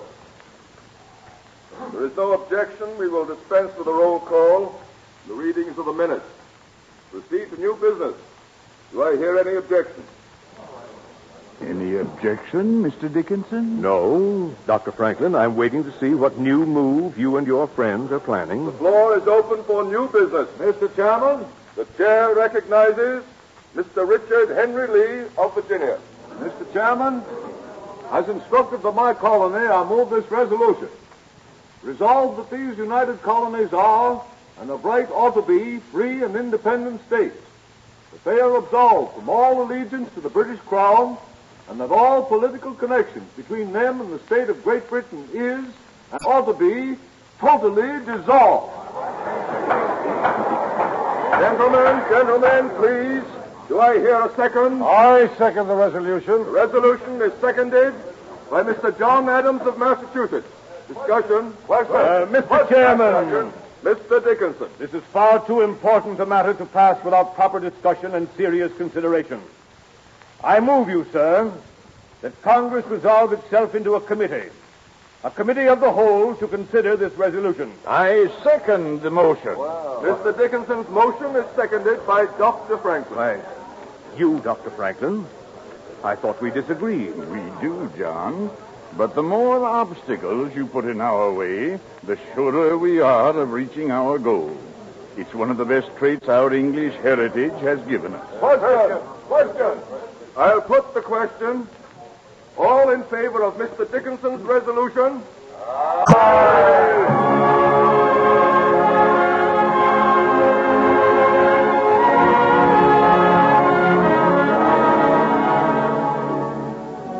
Both sides were eager to postpone the actual vote on the resolution. But many members felt that it had a good chance of passing, and so a committee was named to draft a declaration stating the reasons for such a resolution. The committee consisted of Benjamin Franklin, John Adams, Thomas Jefferson, Roger Sherman, and Robert Livingston. Jefferson, considered by many to be the best writer in the colonies, was chosen to make the original draft. Let us visit the Gratz house on Market Street, Philadelphia, late in June.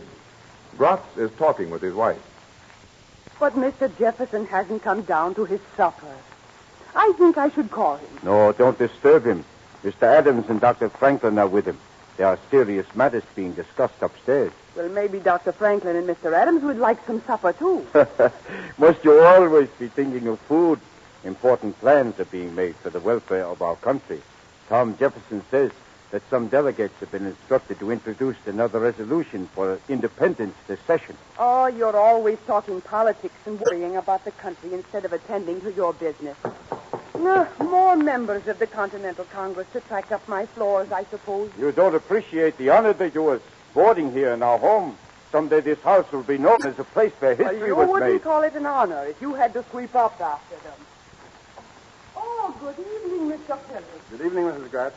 It's young Mr. Temple, Father. How are you, Mr. Gratz? Oh, come in, Mr. Phillips. Well, how can I serve you? I was wondering if you could tell me where I could find more books or pamphlets like this Common Sense. Has Mr. Payne written any more? I don't know, Mr. Phillips, but I'll ask Mr. Jefferson. He will know. I'd be very grateful if you would. Mr. Jefferson's busy now. He mustn't be disturbed.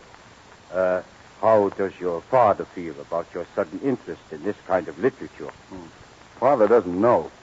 But I'm convinced his ideas are wrong, Mr. Gratz. Yeah. Our country must come first, before England or any other place. Don't you think so? Yes, Mr. Phillips, I do think so. My parents came from Germany and settled here. They are like your father. They are always talking about the old country, but I am an American. So am I. And our duty lies, I think, with the new country rather than the old. A place where we intend to live and bring up families. We owe it to future generations so that they may have a happy and a better place to live in.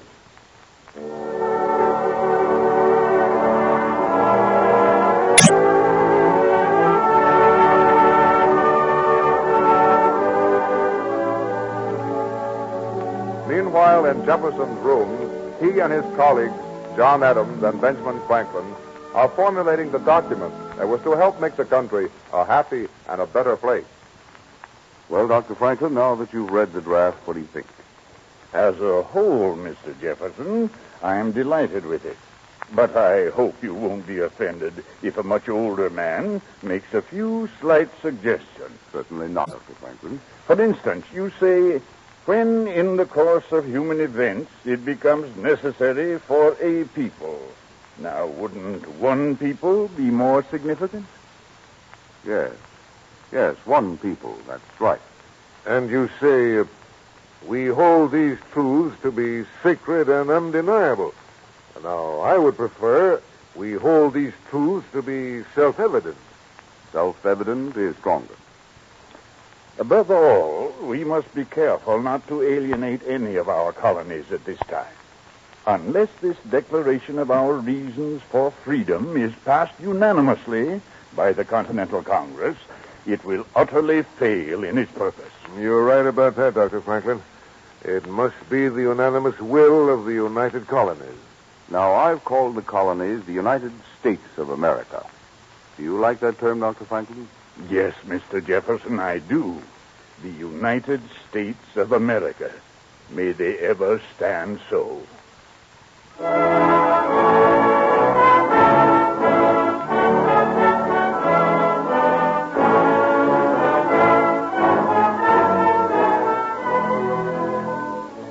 Discussion after discussion caused further postponement of any definite action. On July 1st, 1776, the Committee of the Whole met and advised the passage of the Lee Resolution. The vote was 9 colonies for and 4 against. We find Franklin, Jefferson, and Adams the night of July 1st discussing the situation. 9 votes out of 13. No, it's not enough. If the resolution isn't passed unanimously tomorrow, the rest of the world will never believe our colonies are united. Never believe we are the United States of America. 4 colonies against. Delaware, South Carolina, Pennsylvania, and New York. The Delaware delegation is evenly divided. The New York delegation has no instructions, and none could possibly arrive by tomorrow. The South Carolina delegates feel that their instructions aren't broad enough to allow them to vote affirmatively. Rutledge has called them together tonight. Perhaps his eloquence may persuade them. I'm worried about Delaware. The vote will always remain 1-1. McKean for and Reed against. We can't count on Delaware. McKean told me that he'd sent a postwriter for Caesar Rodney. As the third member of the delegation, he's sure to favor the resolution. Rodney's 80 miles away, and they say he's a sick man. We can't expect him to arrive in time to vote. It's your own Pennsylvania delegation that worries me most, Dr. Franklin. That's a negative majority that no amount of eloquence or persuasion can change. I know. Dickinson and Morris are sincere. So are Willing and Humphreys. 4-3 against. Come in. Good evening, gentlemen. Good evening, Mr. Dickinson. I trust I'm not interrupting. Why, not at all. Come in, Dickinson. We were just discussing you. Not too harshly, I trust. Gentlemen, I was much impressed with the vote today. So much so that you wish to change yours, I hope. No, Doctor. I still believe in reconciliation. But I love my country too well to hold out against wishes of majority. I know that independence must pass, and I realize the necessity for an undivided front. My conscience won't permit my voting for the resolution, but I can stay away from the Congress. That would make a tie in the Pennsylvania delegation, Mr. Dickinson. I'm on my way to talk to Morris. If he also remained away tomorrow, you would have a majority in the Pennsylvania delegation. Mr. Dickinson, you and I have long been opponents. Now I want to express my appreciation and gratitude, sir. Of course, I can't promise for Morris. Tomorrow will tell the tale. We must wait for tomorrow.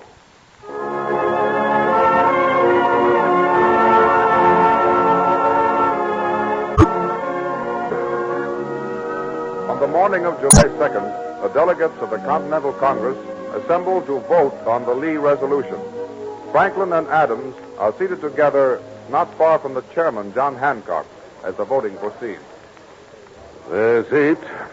New Hampshire, Massachusetts, Connecticut, Rhode Island, New Jersey, Maryland, Virginia, North Carolina.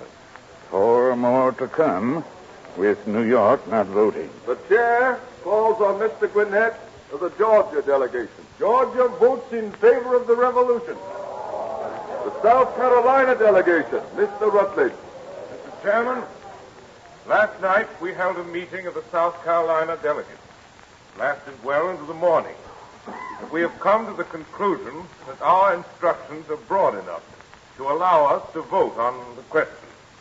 South Carolina votes in the affirmative. Rutledge must have been very eloquent. Well, I'm beginning to breathe easier. There are still 2 more, and... At the request of Colonel McKean of Delaware, I have postponed calling on that colony until an attempt has been made to secure a full representation. Yesterday, the vote was even.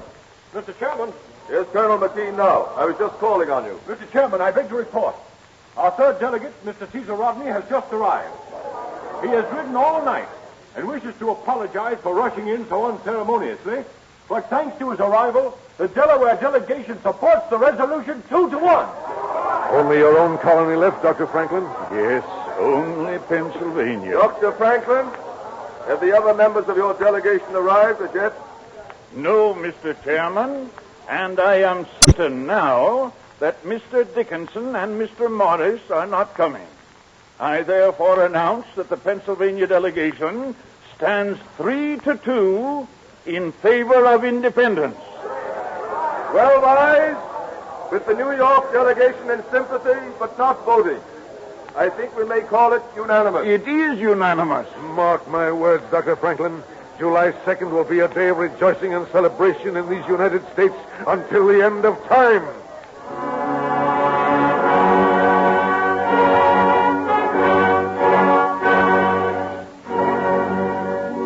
July 2nd, the day the resolution was passed, is not the day we celebrate. On July 4th, after much discussion as to its wording, a formal Declaration of Independence, little changed from Jefferson's original draft, was adopted unanimously by the assembled representatives of the United Colonies. On July 8th, the people of Philadelphia are gathered outside the State House to hear the Declaration read by John Nixon. On the outskirts of the crowd stands young Philip Temple with his father. I can't see why you dragged me here, Philip. You've read that document yourself at Mr. Jefferson. You almost know it by heart. We can't hear anything here anyway. I want to see how the people take it, Father. People, eh? I notice not many of our friends are here. Many of our friends have fled the town, Father. Yeah, that is true, sir. I'm glad you're staying. I'm waiting to see the outcome of all this. Anyone can put words on paper. But will they live up to their word? Will they sign this declaration? Indeed they will, Mr. Temple. I'm sure of that. We'll see, Gratz. This is a great occasion, isn't it, Mr. Gratz? A day to remember, lad. I'm glad to see you taking an interest, Mr. Temple. I feared perhaps you'd left town with your friends. Father's staying in Philadelphia, but I'm leaving town, Mr. Gratz. You, Philip? Tomorrow I start for Boston to join General Washington. Oh, good lad. Does your father approve? The boy's of age. If I tried to stop him, your Liberty boys would try to run me out of town, I suppose. Don't mind what Father says. I really think he's rather proud of me. Mr. Nixon has finished reading the Declaration. Those men in Congress have pledged their lives, their fortunes, and their honor. Could I do less? Every church bell in Philadelphia seems to be ringing. Yeah, ringing in a new era. They've given us the ideal. It's our duty to make it real.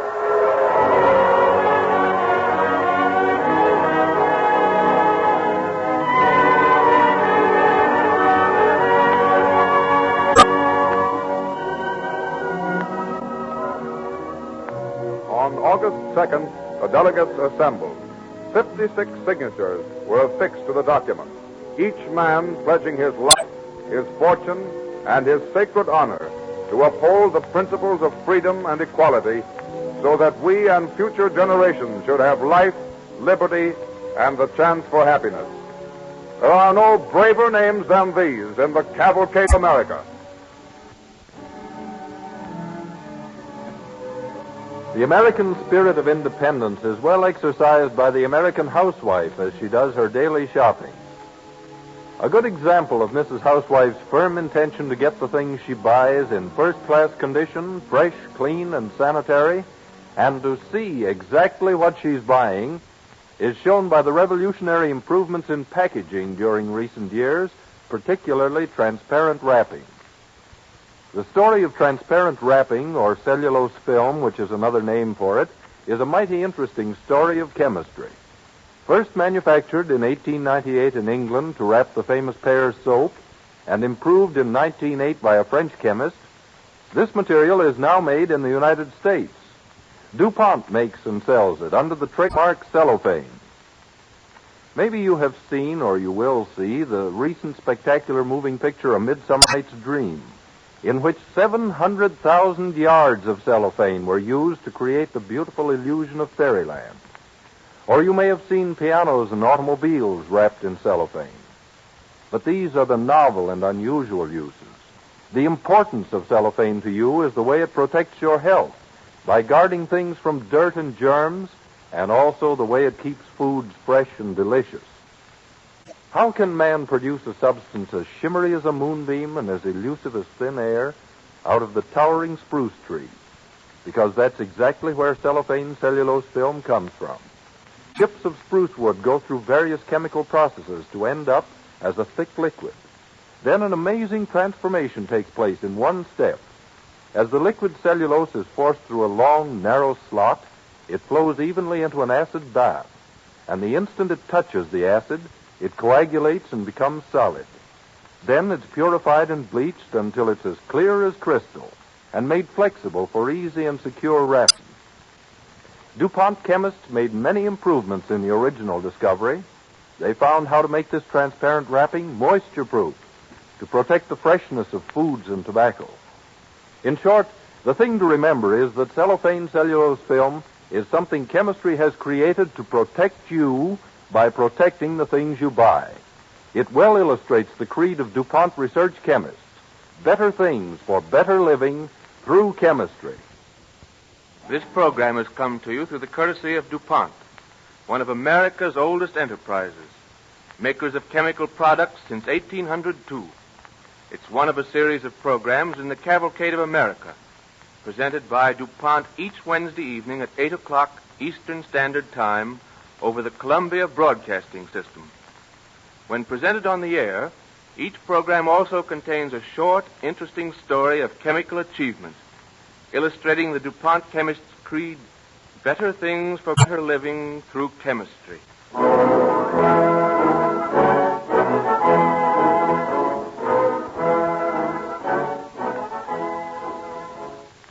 You're listening to Golden Age Radio, rumble.com/C/GAR. Listen to veteransradioministry.com for more awesome radio programs.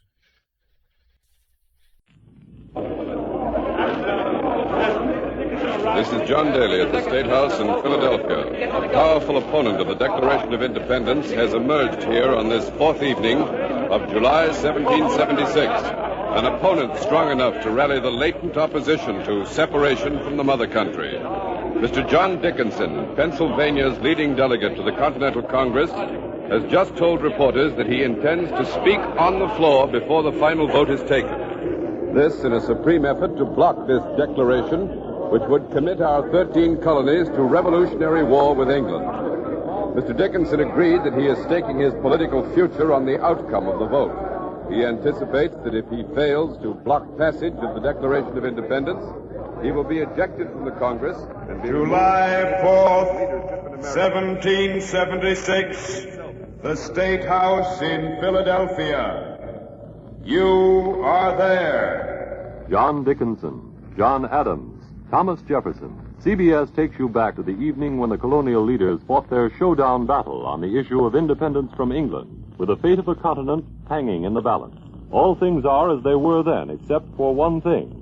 When CBS is there, you are there.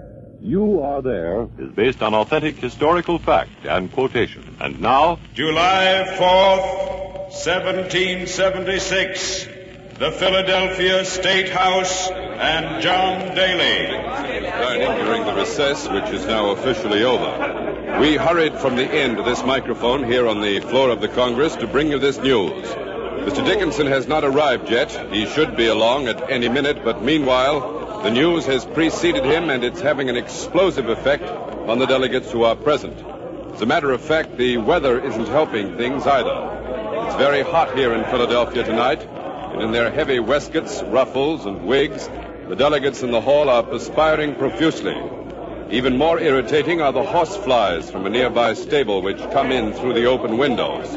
These flies are nasty, so much so that Mr. Thomas Jefferson of Virginia, the author of the Declaration, has said that it is not at all unlikely that this debate will be ended not by sharp logic of the delegates, but by the even sharper bite of the horseflies. Major George Fielding Eliot has been talking to the delegates and is now ready with his analysis of the possibilities inherent in Mr. Dickinson's announcement. So I switch you now to our CBS headquarters booth here in the Congress. Come in, Major Eliot. Mr. Dickinson's views carry great weight here. His announcement, therefore, comes as a shock to those delegates who want the Declaration of Independence passed.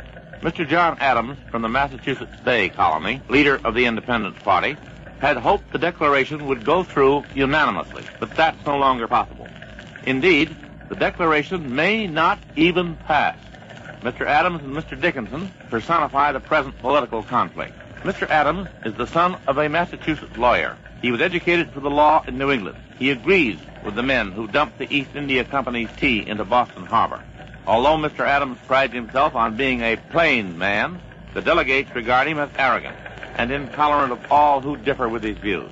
Mr. Dickinson, on the other hand, was born to wealth. He received his education at London's Middle Temple. He has a mild, amiable, sincere manner. He opposes independence because of his conviction that all political injustices can be righted by legal methods without recourse to violence or revolution.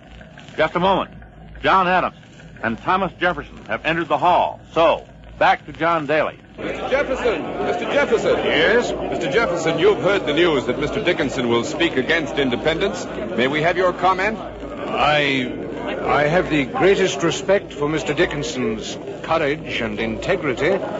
Mr. Adams and I wish we could say as much for his political judgment. This Congress, sir, is in no mood for any more of Mr. Dickinson's temporizing. In the course of this debate, the delegates have learned to know Mr. Dickinson for what he is. A spineless aristocrat at best, at worst an agent of the enemy. Well, Mr. Adams, we're very glad to have your comment also. Are you accusing Mr. Dickinson of being in the pay of the British? I hardly think Mr. Adams If you intended please, Mr. Jefferson. Sir, Mr. Dickinson has consistently sabotaged the work of this body by fallacious appeals to reason and by parliamentary devices. But no more of that. The Declaration of Independence will be put to a vote as soon as President Hancock arrives and calls this meeting to order. And I am confident that the gentleman will be unable to sway the Congress from the course on which it is now well launched. Thank you, Mr. Adams and Mr. Jefferson. The delegates are taking their seats. And as you must have gathered from Mr. Adams' remarks, the long smoldering enmity between him and Mr. Dickinson has finally flared out into the open. The debate, when he and Dickinson clash on the floor, promises to be more violent than any this Congress has heard in the 2 years since it's been in existence. Mr. Dickinson has just entered the hall, and he has to pass our microphone. He's coming this way now. Mr. Dickinson, sir. Yes, Mr. sir. Dickinson. Mr. John Adams has just called you an agent of the enemy, Mr. Dickinson. Would you care to Mr. make... Adams considers anyone who differs with him to be an agent of the enemy. But I cannot allow myself to be silenced by insults. The question is, shall our colonies declare themselves independent of the mother country? And on this question, my opponents have been utterly dishonest. Will you explain that, Mr. Dickinson? Certainly will. 11 times in the past 2 years, Congress pledged itself not to seek independence. In January of this year, only 6 months ago, the Congress passed a most solemn declaration to the effect that we Americans have no thought of setting up an independent nation. And now, tonight, Mr. Adams asks us to break our pledged word. Nay, he demands it. But if the people favor independence, Mr. Dickinson, Mr. Adams has confused the people. He has engineered coup d'etats in the provincial legislatures in order to pack this Congress with delegates favoring independence. He has organized gangs of hoodlums to roam the streets of the cities and towns, attacking those who oppose revolution. But isn't it true, Mr. Dickinson, that at least 50% of the population favors independence? Is it right for one half of the population to impose its views on the other half by terror? Can these colonies hope to achieve victory in a revolutionary war when half of the people oppose it? I predict that if the Congress passes the Declaration of Independence, the result will be civil war, useless bloodshed, and ruinous defeat. True. Good afternoon. Good afternoon, Mr. Dickinson. The delegate from Pennsylvania is walking to his seat now. Mr. John Hancock, the president of the Congress, has entered the chamber, but it will very probably be a few moments yet before he calls the Congress to order. Mr. Dickinson said that a considerable portion of the people are opposed to independence. Well, Ken Roberts is outside the State House, where a representative crowd of Philadelphians are awaiting the result of the vote. So let's find out what they think about independence. Go ahead, Ken Roberts. With me at our CBS microphone is Mrs. Agnes Hatcher, who lives on Water Street. Mrs. Hatcher, do you favor separation from England? I hate separation. My husband was killed fighting for separation. Oh, I'm sorry. It's John Adams that should be sorry, and Mr. Jefferson. Why don't they make peace and end this killing? But, Mrs. Hatcher, would you want peace at any price? Will you tell me why my husband should die at Boston fighting the Bay Colonies battles? If the men of New England have a quarrel with the British, let them do the fighting and dying themselves. But Mr. Adams and Mr. Jefferson say they want freedom for all the colonies. I don't care about freedom. My husband is dead. Thank you, Mrs. Hatcher. Now, here beside me is Mr. Richard Caswell, an importer in Philadelphia. I forgot to ask you, Mr. Caswell, what do you import? The finest of English woolens, sir. The very finest. I see. And do you favor independence? Excuse me, Mr. Caswell. A dispatch rider has just ridden up to the State House. His horse is lathered and covered with dust and sweat.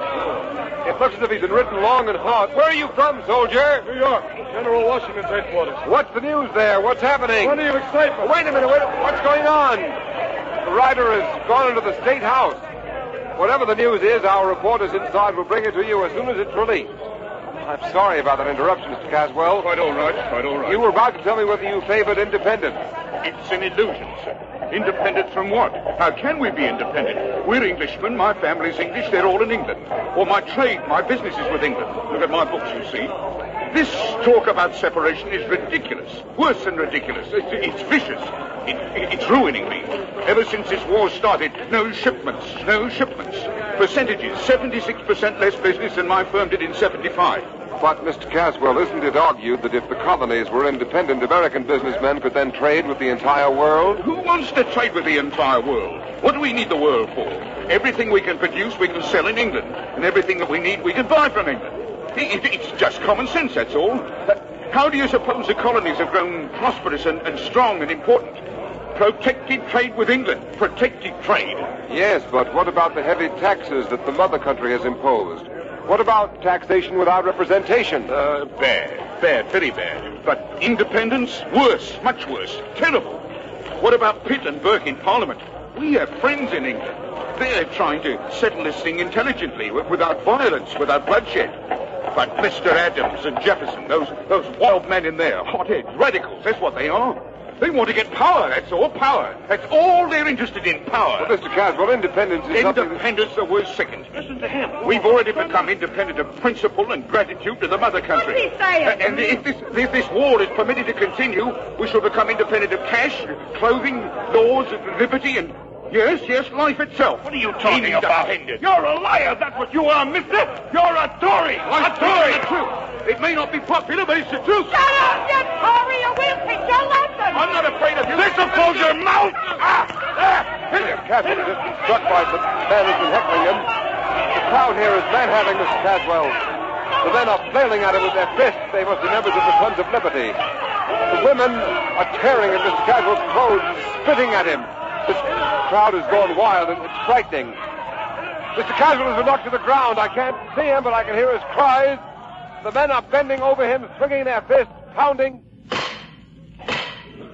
This is John Daly inside the Continental Congress. We have interrupted Ken Roberts because President Hancock has just called the Congress to order. He's about to read the dispatch which has just arrived from General Washington's headquarters in New York. President Hancock. This is the information contained in General Washington's dispatch.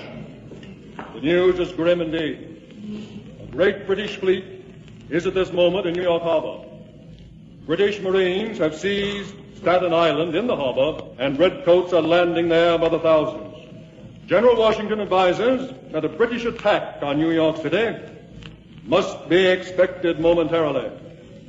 The enemy appears to have overwhelming superiority in numbers and equipment. General Washington concludes with a statement that it may be impossible to defend New York City with the slender forces at his command. Gentlemen, the Congress will recess for 5 minutes. Congress has again recessed. The sound of President Hancock's gavel has released a torrent of excitement and confusion bordering virtually on panic.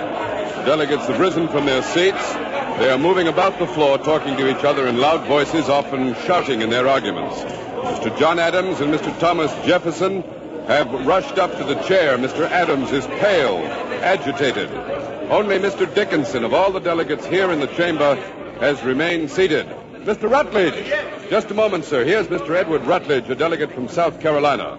Sir, what effect do you think the news of the British arrival will have on the independence vote? It cannot fail to have a profound effect. It will add force and logic to Mr. Dickinson's position. Thank you, Mr. Rutledge. Mr. Rutledge is one of Mr. Dickinson's supporters. Here is Mr. Elbridge Gerry, a delegate from the Massachusetts Bay Colony and an independence man. Mr. Gerry, what do you think of the announcement, sir? Frankly, I don't know what to think. Mr. Dickinson may well argue now that the Declaration of Independence may not be worth the paper it's written on. But we must keep our head. We must stand firm. Thank you, Mr. Gerry. Major Elliott has more news from New York, so let's switch to him in our CBS headquarters booth. Come in, Major Elliott. We now know that the British fleet numbers 130 vessels. The troops on board are commanded by General Sir William Howe, one of England's ablest generals. The appearance of the fleet has thrown New York into disorderly confusion, and the legislature has withdrawn for safety to White Plains, 35 miles away.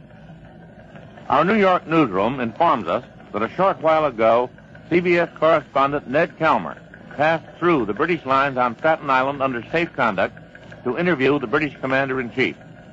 He made a tape recording of this interview that our New York newsroom will play for you now. This is the kitchen of a Staten Island farmhouse which now serves as General Howe's headquarters.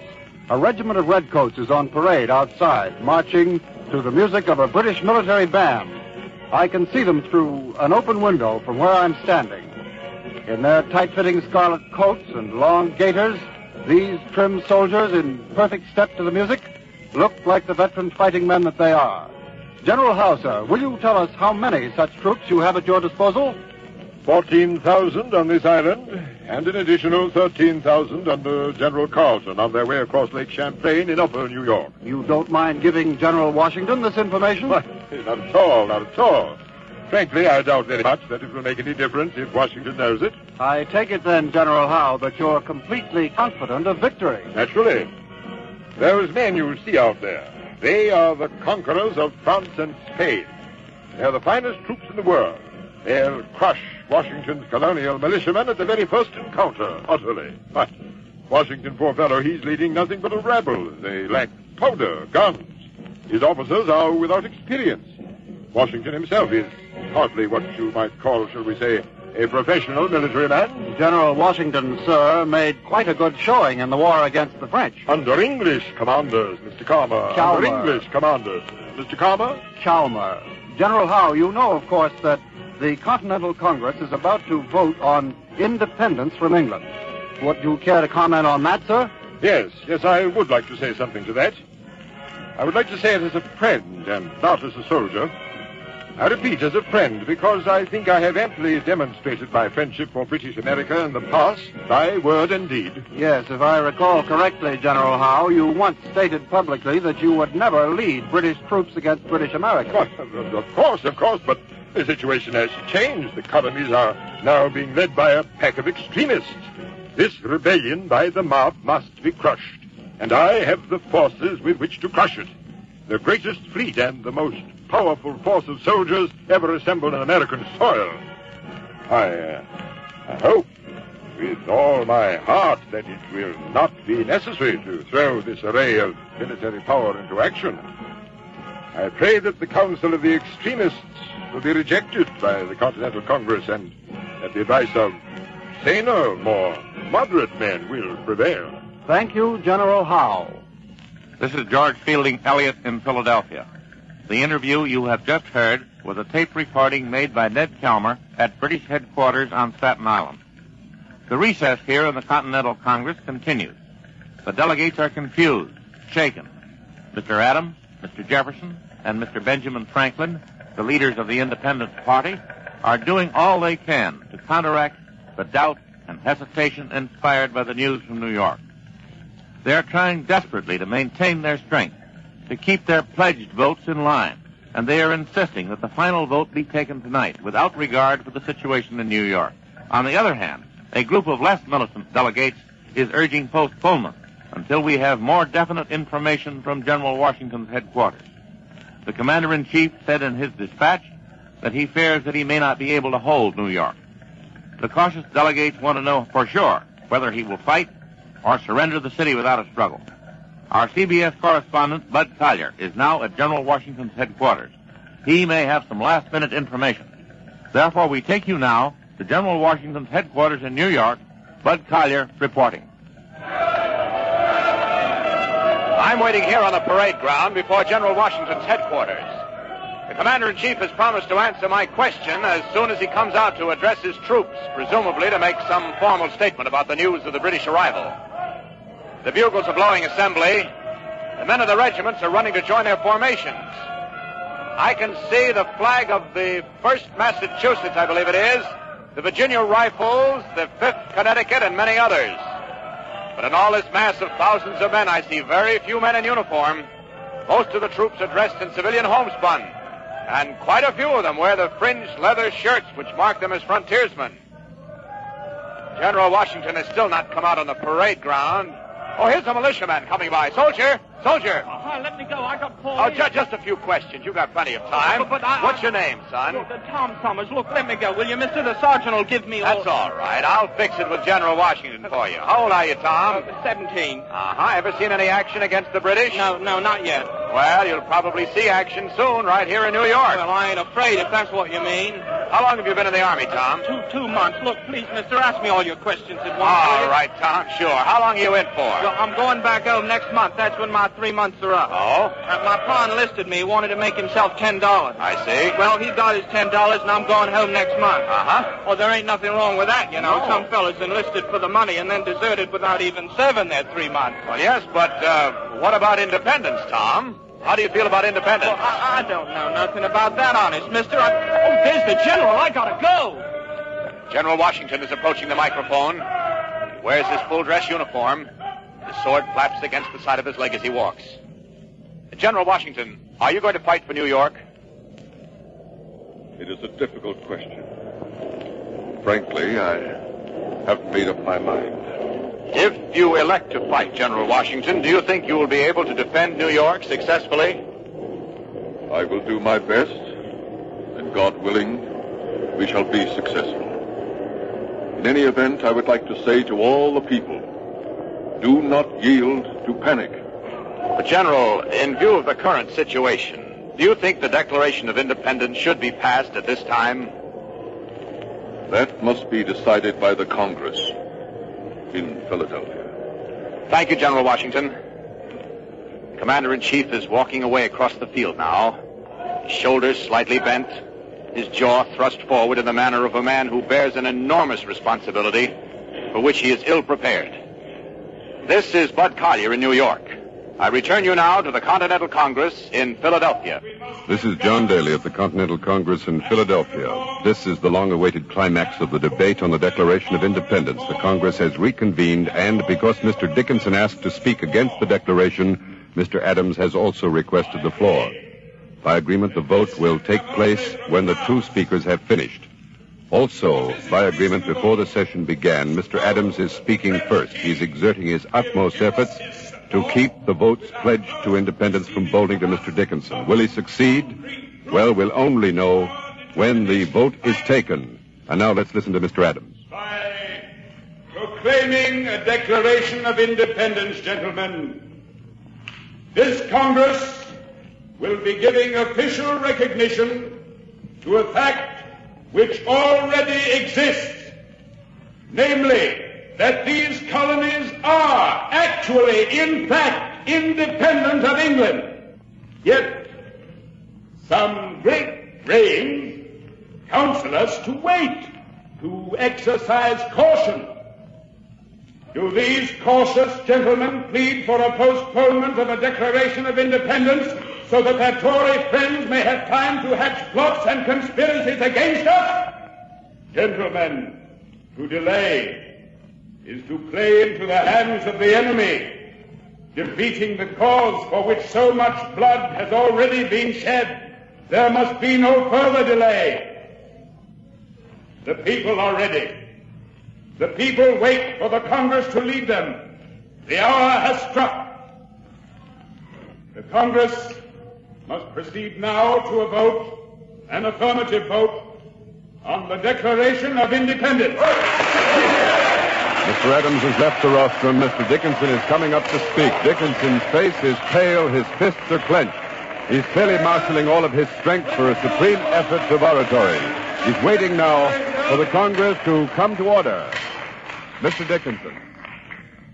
Mr. President, I accuse my opponents of cynicism. They cannot believe that these colonies will be able to endure as independent states. Their true goal is not independence. They exploit indignation against the mother country to further their own personal fortune. Mr. President, my opponents make their appeal to the emotions. I make my appeal to intelligence and logic. Mr. President, British troops are on Staten Island in overwhelming force. They are about to attack New York. General Washington's task will be difficult at best, but a Declaration of Independence now will serve only to divide the people of New York and make the defense of that city hopeless. Pass the Declaration and you will set brother against brother, father against son.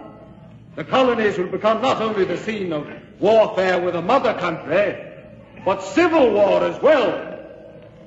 And in the bloody, senseless, fratricidal struggle, there is no possibility of success.